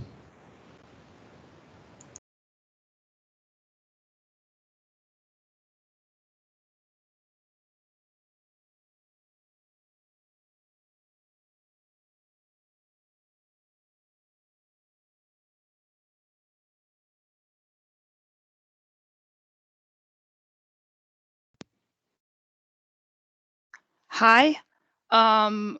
We will have 5-minute break, and then I will come back to you and I will present you a payroll integration framework.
Now 5 minutes is past, so let's start.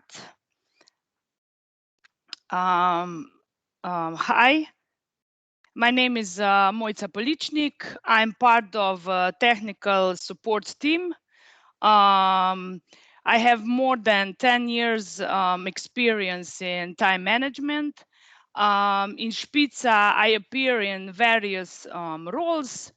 I'm a consultant. I appear in pre-sales activities. I implement our solutions. Because we develop software, I participate in a feature set for new versions. I also write functional specification for custom solution. Because I do a lot of different things, maybe I forgot something to mention. So let's start with today's role. I will present you my favorite model. This is payroll integration framework, shorter PIF. So let's start. I will turn off the camera now, and I will share you my my screen. I hope you see my screen. Yes, we can see it now. Yes. Okay. As I already told you, just a second.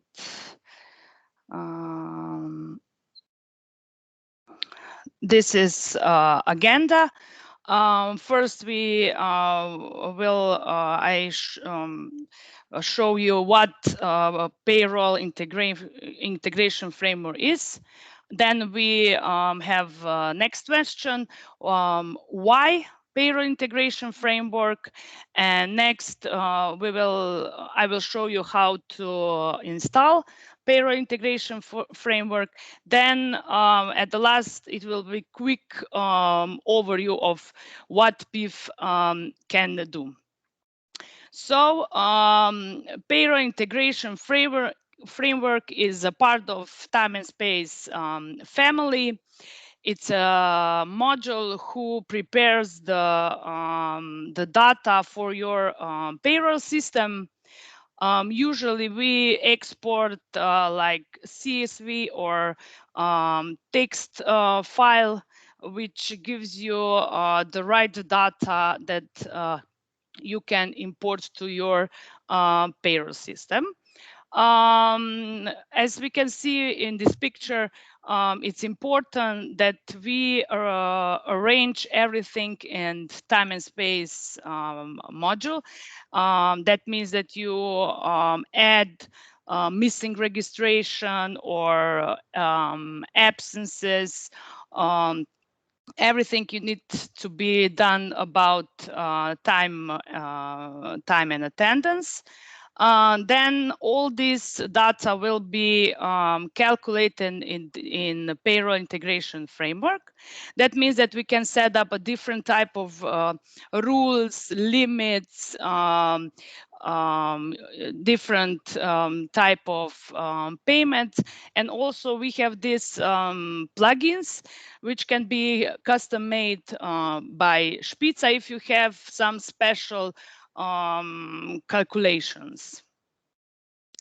So why payroll integration framework? Because it connects directly to the Time&Space database, so you don't need to manually add, I don't know, absences, bonuses, and everything in the PIF. Also, PIF accepts additional data entry. That means that you can manually add some payments. For example, you can add I don't know, 1 hour's bonus if that is not been calculated in Time&Space. Also allows various data recalculations.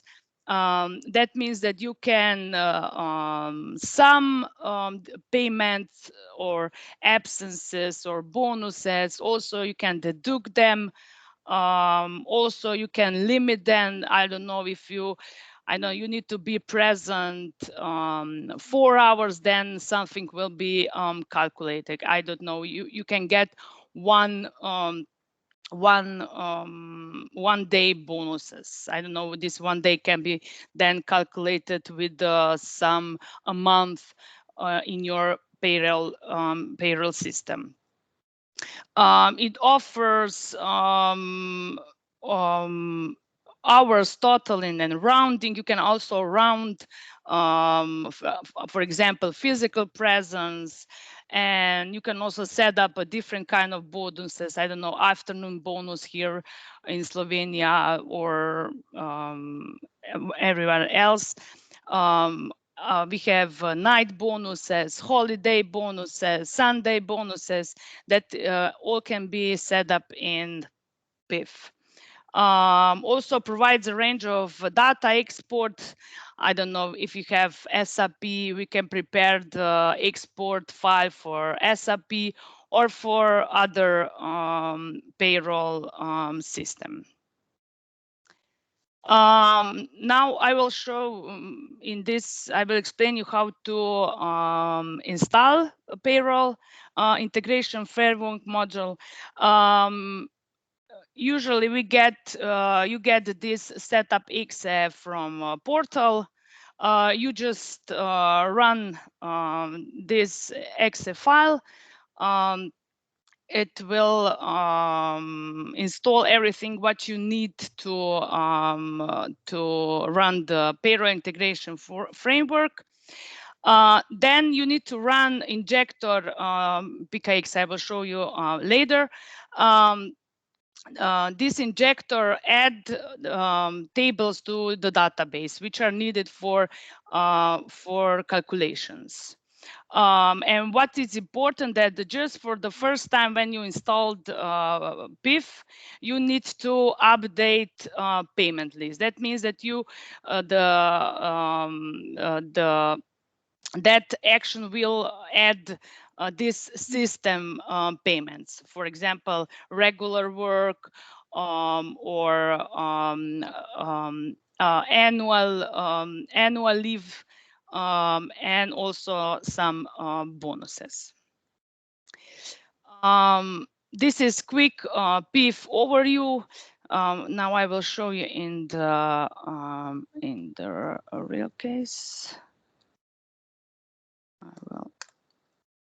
So this is our payroll integration framework.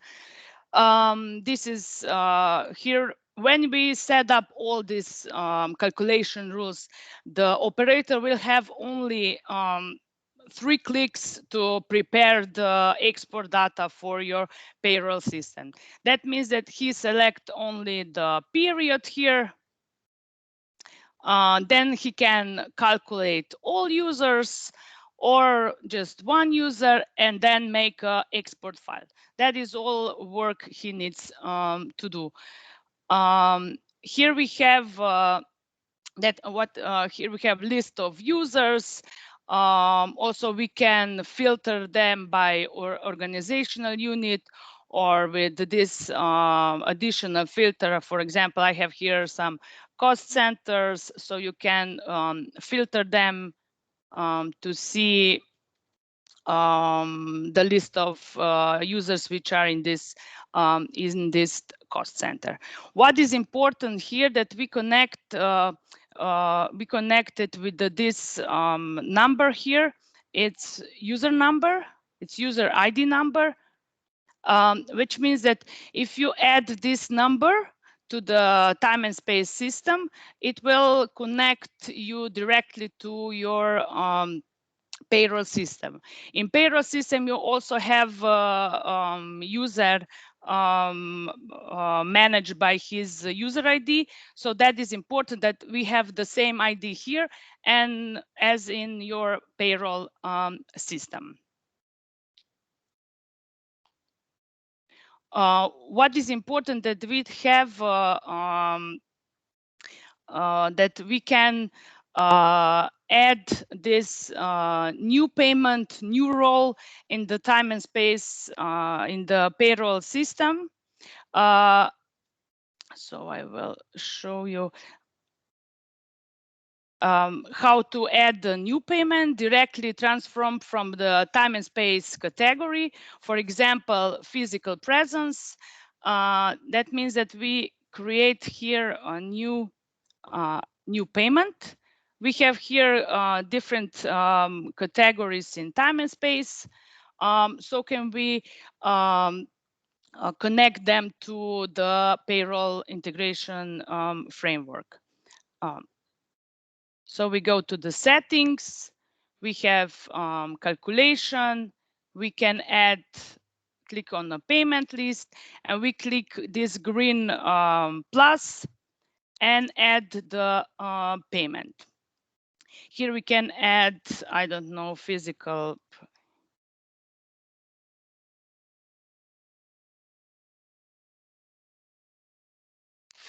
present. We can also add short name, physical presence. Also here we set up which category from time and space will be connected. Here we have physical presence, so we add physical presence and also select here parameters. That means that we can set it like absence. That means that we can will be deduct from the regular work, or we can export, or we can add, we can allow operators to change amount of payment. Also, we have different options here that if you have, if we need some support payment, that means that we can hide them, that operator that doesn't see this payment on the calculation list. So we set up here the categories, then we click here, and at the end of the list, we can see this payment. Okay. And then we calculated this in the we have this category here in time and space. This is called physical presence. So we can then calculate the user. And now we can see here that it's calculated how many hours user have category physical presence. Also, we have this daily view, which can we see how many physical presence user have on one day.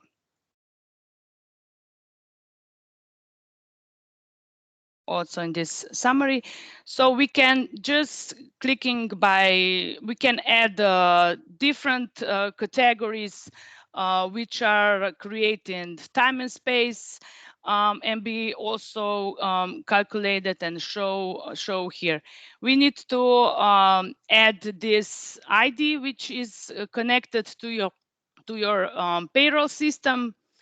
And it will be also exported to your payroll to export file.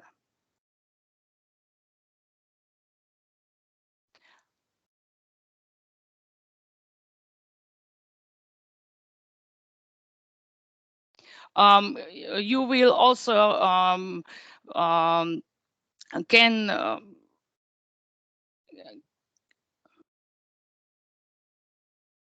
now I will show you the second example. Is how you add, for example, night bonus. Night bonus is usually calculated from, I don't know, from 10 p.m. to 6 a.m. That means if user work on a night shift, he gets a special bonus. So we click on settings, calculation. It's the same as we already add the payment called presence, physical presence. So we come to payment list, we click plus, and we add a name, night bonus. Also, we can give some short name, night bonus. We don't need to add here categories because we will set up this in plugins, which is called advanced category calculation. And also here we set up this unit will be in hours. And then we click OK. So we have new payment, night bonus. Then we click OK. As I already mentioned you that we have these special plugins. Some of them are in standard version of payroll integration framework, but someone can be custom made by Spica, which I will show you. It's plugins which are in standard PIF module.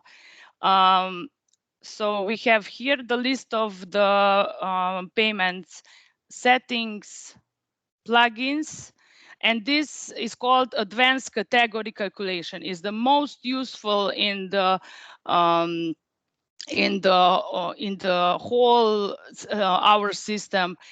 Customers use it in the all different calculation rules, and it also can be set up a lot of different things. So as usual, we click this green button. We select the payment which we made before. It's night bonuses. So we add. We can also set up the right source. Here will be categories. That means that we set up that when user have a physical presence in time and space, all his hours between 10 p.m. and 6 a.m. will be calculated at night bonus or night hours. Physical presence. And also we can divide them that we have two in this night bonus in 2 days. First day will be till the midnight, and on the second day will be from midnight to 6 o'clock. Or usually we set up as the whole night shift as a part of the first day. So when the user start the night shift, all his night hours will be calculated on the first date. We can also limit by day. That means that we can create the new I don't know, payment, which is called, I don't know, night hours on Sunday, or night hours on holidays, or night hours at the weekend. So we can limit by day. So we can select on Monday, Tuesday, Wednesday, Thursday, or in Friday. That means that only between that time will be calculated these night hours. We can also limit by schedule. That means that if user have, I don't know, maybe schedule for shift 3, that means the night shift, that only when user have that schedule, this payment will be calculated. Usually we suggest that limitation with schedules. Because if you have I don't know, shift 2, or that user work from 2 p.m. and I don't know to 10 p.m.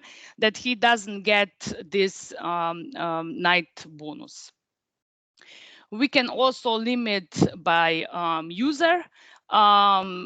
So that means that we have we can create a group of people who will get this payment calculated. Also, we can limit by value. That means that only this night bonus will be only calculated if user works, I don't know, 1 hours. So if user will works only, I don't know, 30 minutes, he will not get this payment for night hours calculated. For example, here I will show you, here will the night bonus will be calculated from 10 p.m. till 6 a.m. We didn't limit nothing, so that means that every day user will have a physical presence, he will get the night bonus. Okay, so we have this and the end of the list. Okay, now I will calculate selected. I need to add some, for example, I will add here some night hours, arrival and departure. We have user ID 20, arrival, I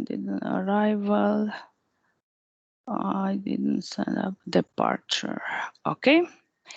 And also because we need to approve the hours that will be calculated, I don't know, from 9 p.m. to 31 p.m. So, so here we can see that user have physical presence because he is working over the schedules. His paid time.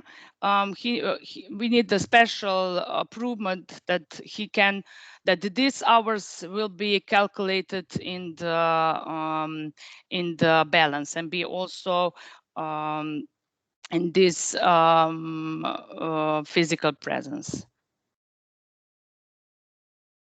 So now will be. So here we can see that user have calculated night bonus or night hours on this day. We have this, it's very helpful, this summary view or a daily view. In daily view, we can see that on which day user have this night hours calculated. We have 23. And here we can see that user can he have 1 hour night bonus. Also, if we want to calculate different things, here which I can create a user group, as I mentioned, that we can add a new, I don't know, this alpha or night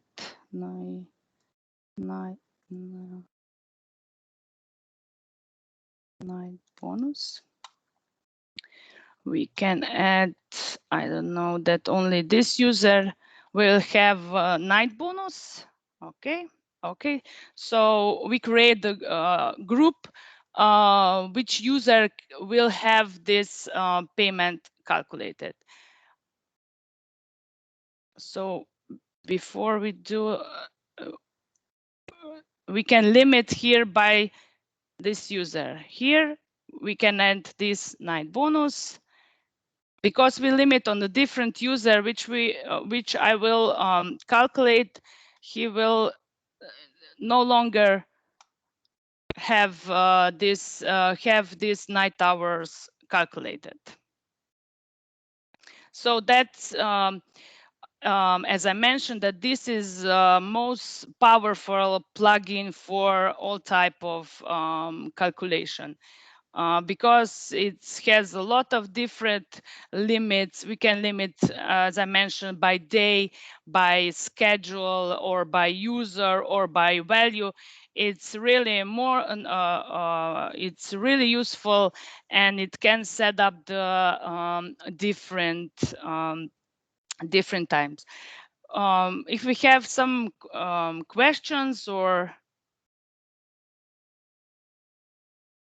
maybe Jean, you already answer. We have no questions at the moment here in the chat. Okay.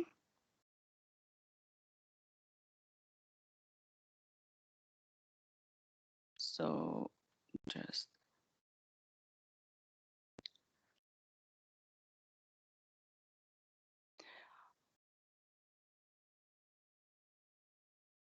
also in PIF, we have 3 types of reports. Which you can change it, or you can add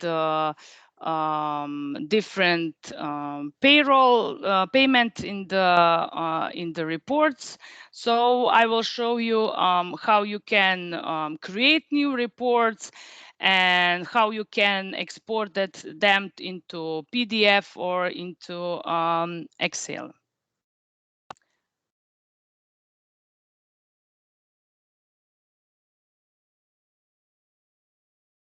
Here we have settings. We go to the settings, and we have report templates. I create these reports before. We have this 3 type of reports, which are detail, summary, detail with day details. So we just click on this green plus and add a new template. We gave the name of the report, test report. Oh, sorry, report. And we have this 3 type of report: summary, details, and detail with a daily report. We can add this payment, which we created before in the system. So we can add, I don't know, annual leave, or we can use this button to add all the payment. Also, we can change the header, or we can use that what will be shown on the header format will be shown as a short name or a payment ID. Also, we can group by user or organizational unit. Also, we can export more than one period. For example, we can export for, I don't know, 2 months or 3 months, or for the whole year. Also, we can use this basic user information, and also we can limit reports that 0 payment are not showing in the report. Okay. Here we just make the different type of this template. Then these templates are available at this button report, and we can, I don't know, for example, I will show you the one report. It's been generated. So we have here the basic rules about the user. Then we have list of all payments which are calculated for that user. You can use this as to archive or for have some history about his calculation data. Also, you can export to Excel or in PDF. You can export to PDF, so later you can came back if you're looking for some information about user calculation. Then we have this summary report. So we have a list of user, also list of payment which was calculated and their values. And also you can export to Excel and or to PDF. And the last report is this daily report. This is daily report. That means that you have here basic information about user, his last name, first name. Here you have a period. Here you have days in a month. And also you can use this report to, I don't know, for to control or to check if the, I don't know, night hours are calculated right, if everything is set up correctly, and also give you the overview of on which day user have different type of payment. So here we can see we have, I don't know, we have here this annual leave. That means that user have annual leave on 4th of November and 5th of November and 6th of November. Also, we have here number of lunch, because here in Slovenia, we get the payment, we get a sum of amount if we work more than 4 hours physical, 4 hours. Also, we can have here hours, and also we can export this to Excel or to PDF. Later I will show you, this is just reports. Export file, I will show you how to export data from payroll integration from later. So that was all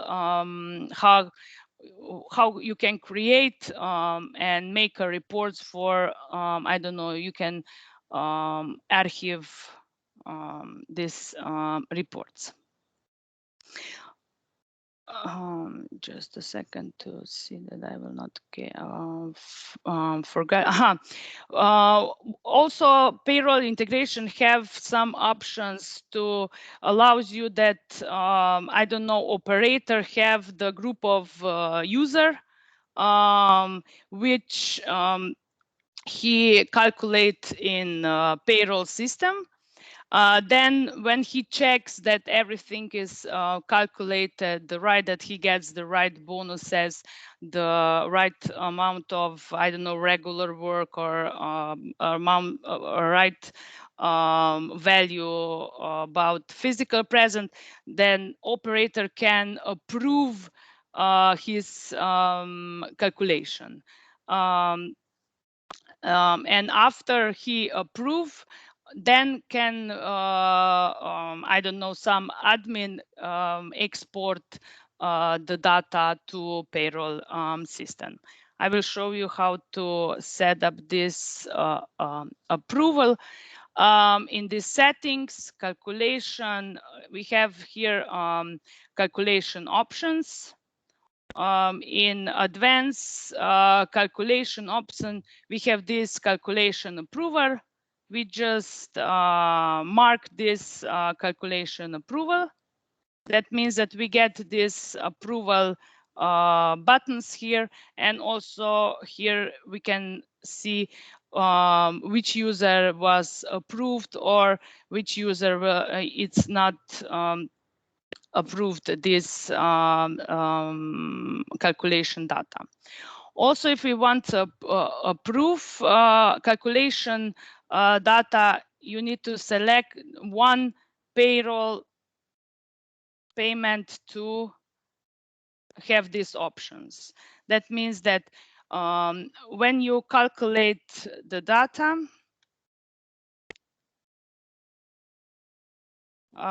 so that means that when you here we can see that if we select user, and when we pull the data from time and attendance from time and space manager, we can collect. Now we see that this star is missing. That means that the operator will check the values, the payment values, if they are right, if user gets a right amount of the hours.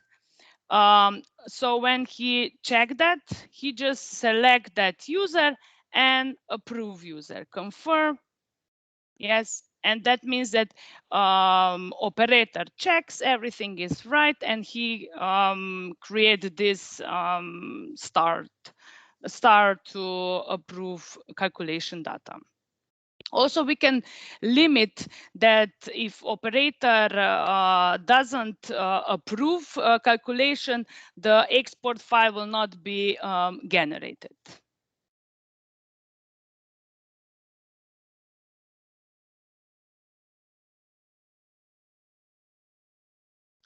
Now we have export, but as I already mentioned, that we have a lot. We have this standard plugins, and I forgot to add to my presentation the second most powerful plugin is Sandbox, which allows operator to set up. This is Sandbox, to set up, I don't know, to some different type of payment. That means that we have more different absences, and we want all be calculated in one payment. That means that we create a new payment, then we can we add the different absences, which are categories in time and space. That means that all, for example, if user have, I don't know, one annual leave, one extra leave, or one study leave, absences in this payment absence will be calculated all together. For example, I will show you one user which have absences here. Here we see that all sum of annual leave is also in this absence schedule. For just a second, I can show you an example. So just a second to check ID. If I add, I don't know, for example, if I add here different leaves, I don't know, business trip, he was on business trip, and he has now we are in the COVID situation. I think I have some, I have isolation. Also, now if we calculated this here in the PIF, we get this, we only have one leave. So I will need to, because I don't have these categories in payroll integration system, I will quickly add this category isolation and business trip to the payroll system. Okay, just settings, calculation, payment list, plus calculation. Then we add, we have business trip. Business trip. If you just select here the categories, here category name and short name will be automatically filled this name and short name. So I add this business trip, okay, and we also add the what was isolation. Okay, so we get at the end of the list. Okay, now we will calculate. However, here we can see that when we get the categories from time and space, business trip and isolation, and also because we create the new payment, we need to add them that they will be also summarized in absences.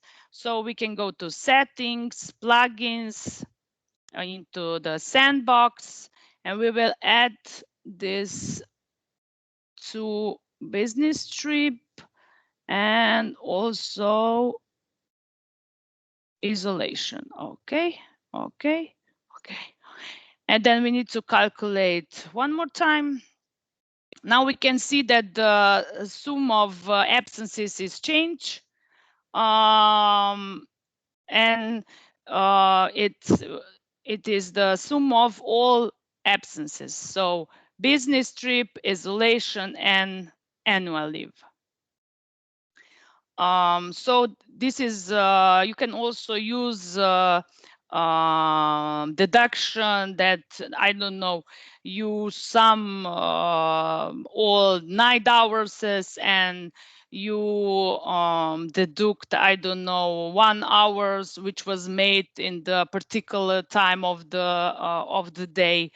You can summarize all the bonuses. It's really very powerful plugin. Okay.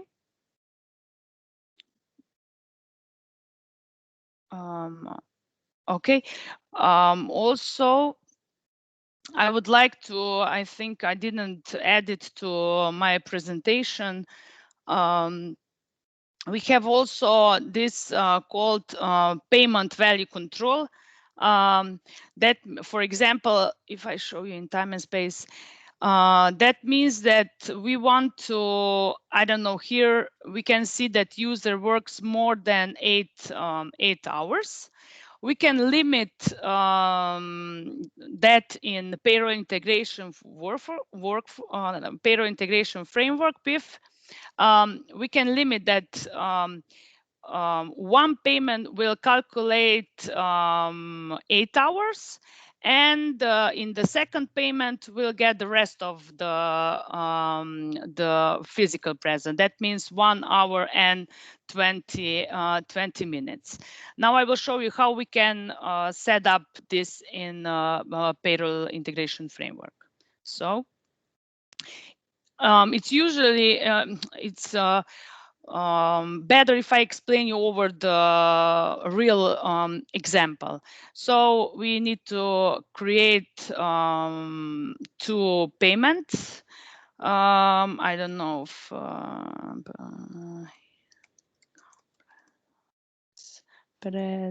presence till 8 hours.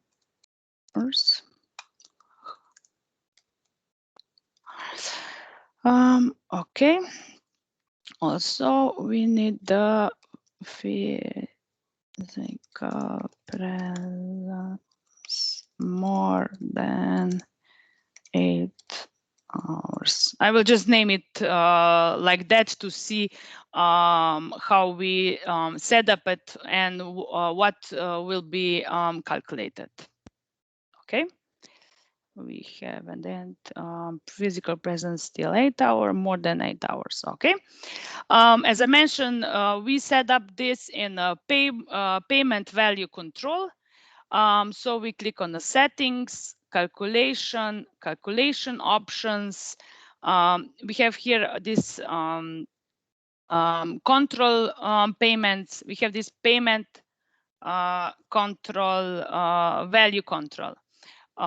We click the green plus for new rule. So we select the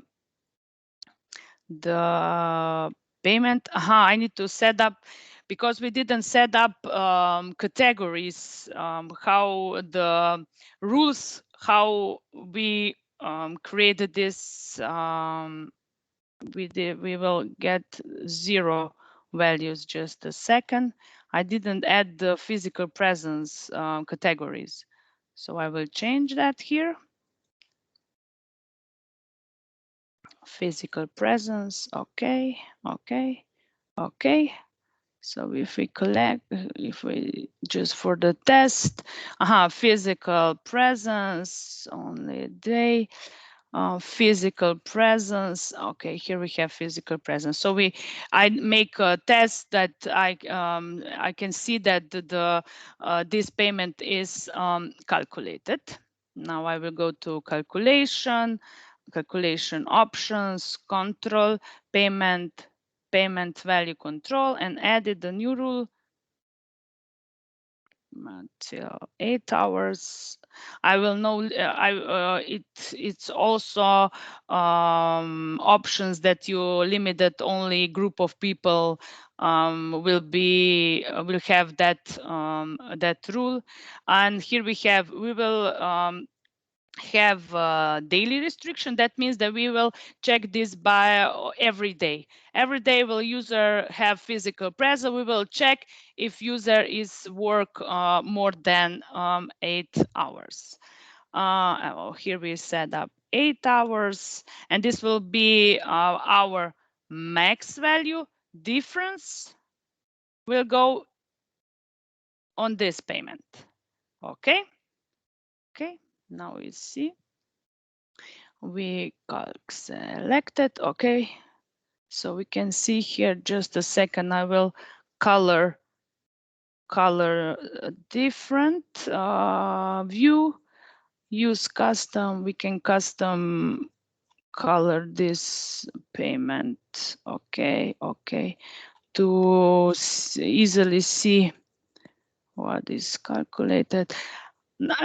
Now we can see that on how many hours was more than 8 hours. Also, we will get the here. I don't know, on the 3rd of November, if we check on 3rd of November, we can see that user works 8 hours and 2 minutes, and these 2 minutes will be calculated in a different payment. So you can import that information to your payroll system, and will be calculated later than in your, I don't know, SAP, or here in Slovenia we have Pantheon or Vasco.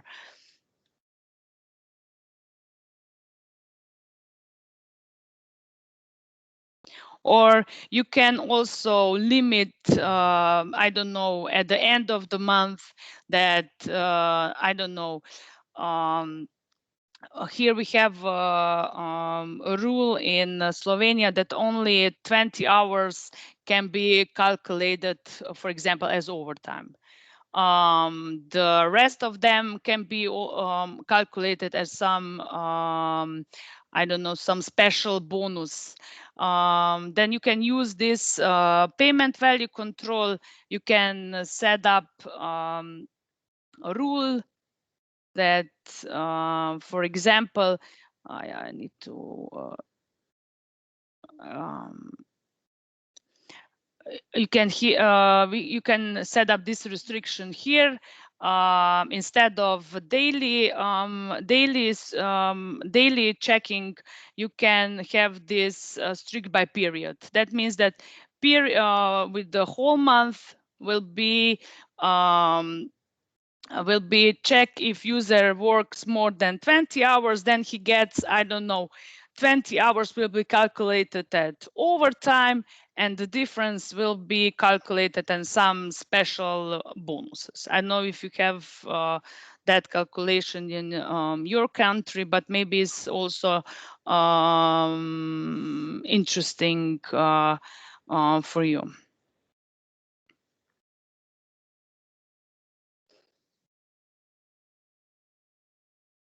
Also, what is important here, maybe if you have a situation where user, I don't know, stop working in your company, I don't know, between in the middle of the month, that means that you need only calculation data for the this period. So I don't know if user ends on the 15th of the month. That means that you only needs to be calculated for the death day. I will show you how you can set up this. First, you need to set up event in Time&Space manager, which will be type of intervention. We will get, I don't know how to name it, end of working and of work. You can leave all empty and just click OK. That means that we add this new event, which will help us to calculate the right data for your payroll system. Also, we need to set up, we need to refresh that because we add a new event. Here in calculation and calculation options, we have this advanced calculation options. We have here calculation time limit, and we need to set up this end of calculation. So when we set up this event, end of work, okay. So I will add, because I do everything on the one person, I will also add, I don't know, we will add this event on the 13th of November. We intervention, we get end of the work. So we add, this was his last day when he worked on in your company. Then if we go to the payroll and we just click selected, now we see that all data are calculated until the end of his time of working in the company. So everything will be calculated just for the for that day. Maybe this is useful here and also in your company. I also suggest that when you add this end of the work, that also you give user, I don't know, empty working scheme or end of the working scheme, that he doesn't get calculation data anymore. Here we can see that he have also planned 8 hours. I also suggest that when you do this end of the work, that you rules working scheme, also you add him the working scheme with empty working scheme with the same data. I don't know, we have here. So user will no longer have this minus hours calculated. And maybe if you hire him back, you just add him new working scheme, the right one with the date of his employment. Okay, now I need to see. Do we have any questions? I apologize. Not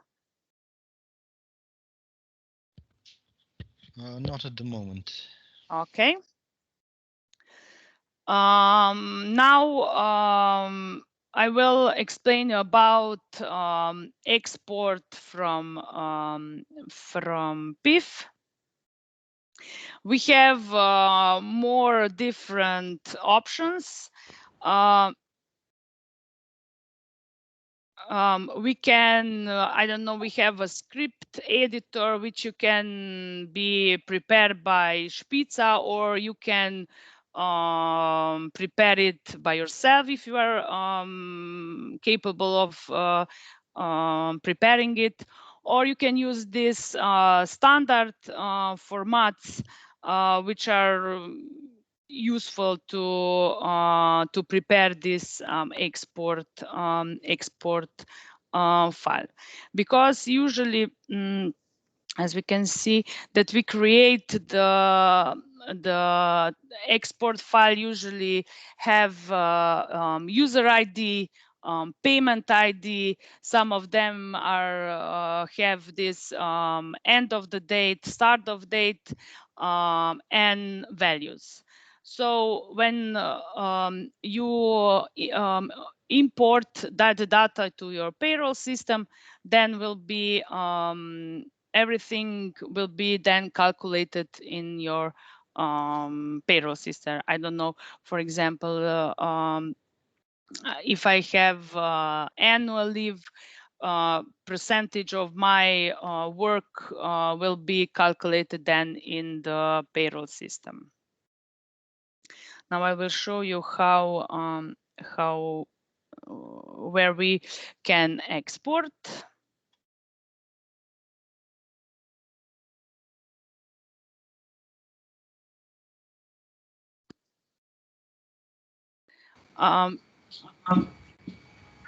Yes. Okay. Here we have settings, export options. We have, I don't know, if we have, I don't know, 2 different companies, we can prepare the one export file for with different format for one company, and the other export file for the other company, which will formatted be differently as one. So I have here just we click plus and we export, we name the export file. We have multi-line export or single line export or plugin based export. That means that we can prepare, if you have some custom, I don't know, special payroll system or special export files we can custom made by Spitza, then it will be easier than to import that data to payroll system. Now I will get the multi-line export. We have this standard CSV file, or we can, here we have a Vasco file that Vasco is our payroll system, or we can user define format. That means that we can select that we have user ID, how many characters will have user ID, what will be alignment, and everything that you can be set up. This is also this separator. That means it can be I don't know, semicolon, comma separated. Or it can be user-defined transformation. That means that Spitza can create the export script for you, or you can add it or create it by yourself. For example, I will show you now the standard CSV file. Okay. And now we go to export and we name it test. So we will because we have this we set up that all calculation data needs to be approved. Here we get the operator gets the warning that some of data may or not be calculated right, or was not checked by supervisor. That means that but we can make the export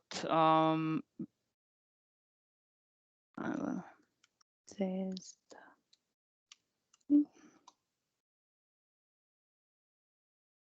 Just a second, I will show you. Just a second, I have some special export here. So then we get this file. We have user ID, payment ID, and also value. And this can be sent by we can send it to here is more. This we can send it then to the payroll system. In the payroll system, it's I think it's possible in every system that you can import that file to your system, and you also make calculation then in the payroll.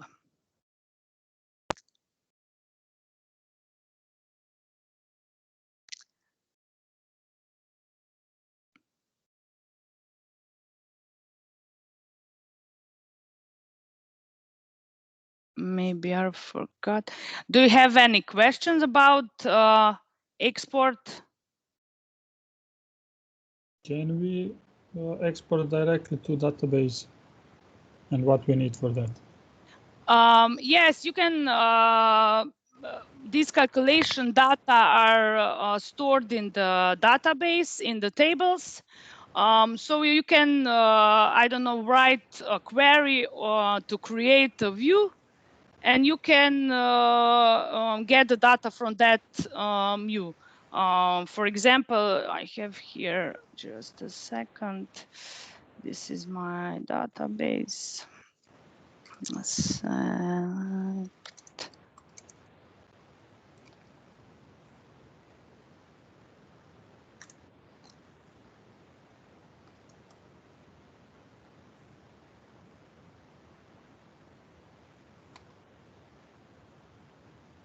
So here are all calculation data. Then you can create some query to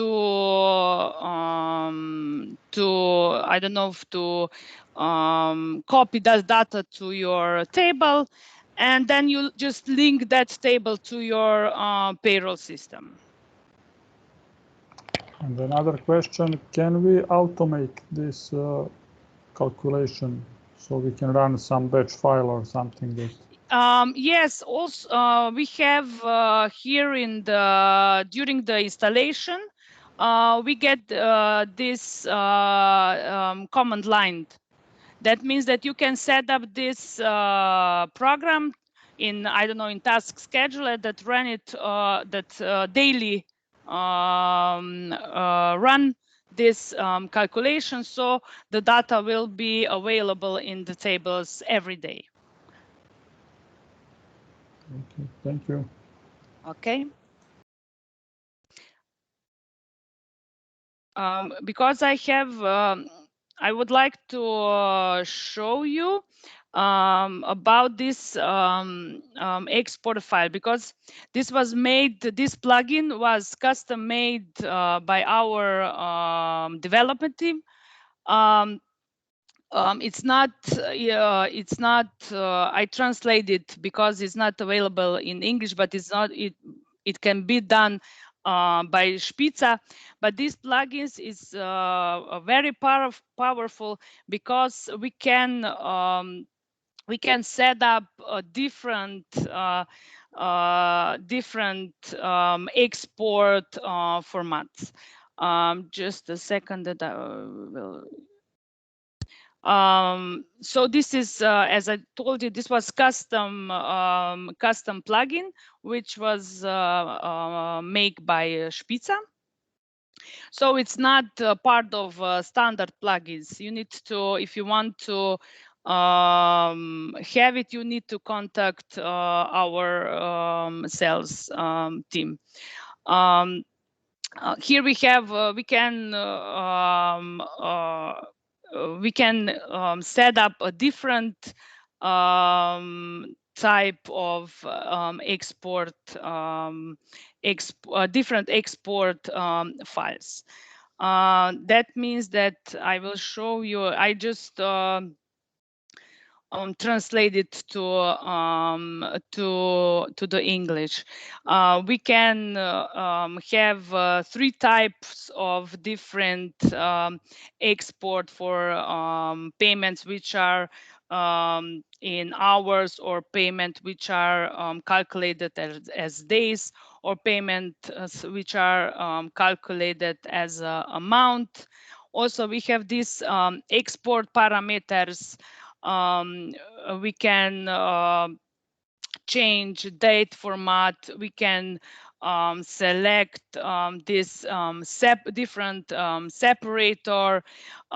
We can change, I don't know, payment ID, because in payroll system we have usually we use payment ID, but sometimes we use also this short name. So we can select if we want to export short name or payment ID. Also, we have we can set up what kind of format will be for payments which are calculated as hours, or which format can be calculated as a month or a day. We have, I don't know, here we can see a decimal number. We have decimal number without comma, or we can export only hours, or we can set up on this standard format, hours and minutes. Also, we can easily choose the right how to see that on the first position will be user ID, on the second position will be payment ID.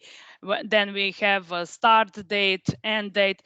These are usually used for absences, that the payroll system gets the period. I don't know, that he gets the first date and the last date. Because if you have some absence management in payroll system, you can get also this information. Then you have values which are in hours, or in days, or in amount. Also here, you can select which payment you need in the export file.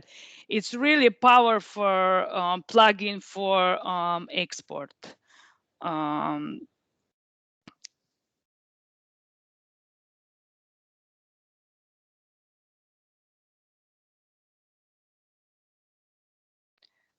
Do we have any questions?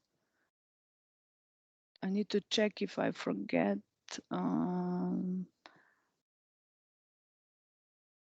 If I forget something. just check to my list. I think I explain about everything what PIF can do. So if you have any questions, usually here in Slovenia, when we sell the time and space to the customer, usually they also buy this payroll integration framework. Also, I forgot that we also have a web application for payroll integration framework called WebPIF, which is used if you have a lot of, I don't know, a lot of group of operators. They can use this WebPIF. I will show you in our demo system. Oh, we have here WebPIF. So operator can calculate the data, can export the data or create the reports. Also can select these different filters, periods. Also have this daily view. And he can also export this file, but the WebPIF we cannot set up. I don't know. We cannot add new payment, or we cannot set up this special plugins. That is not possible through WebPIF. WebPIF was meant for operator who can at the end of the month calculate the data and approve the right calculation. When he approve, the administrator run the PIF and make export file.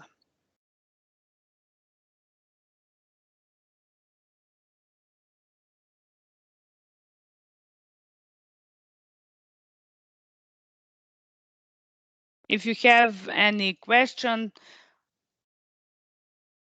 that was all from my side about PIF. The next module will be presented by my colleague Janez Mišić after the break. If you have any questions, or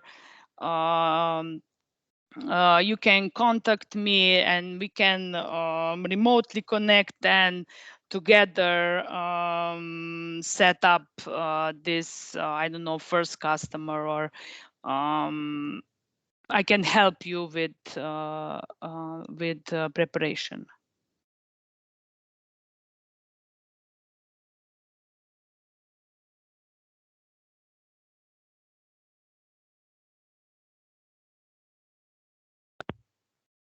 Hey, Mojca.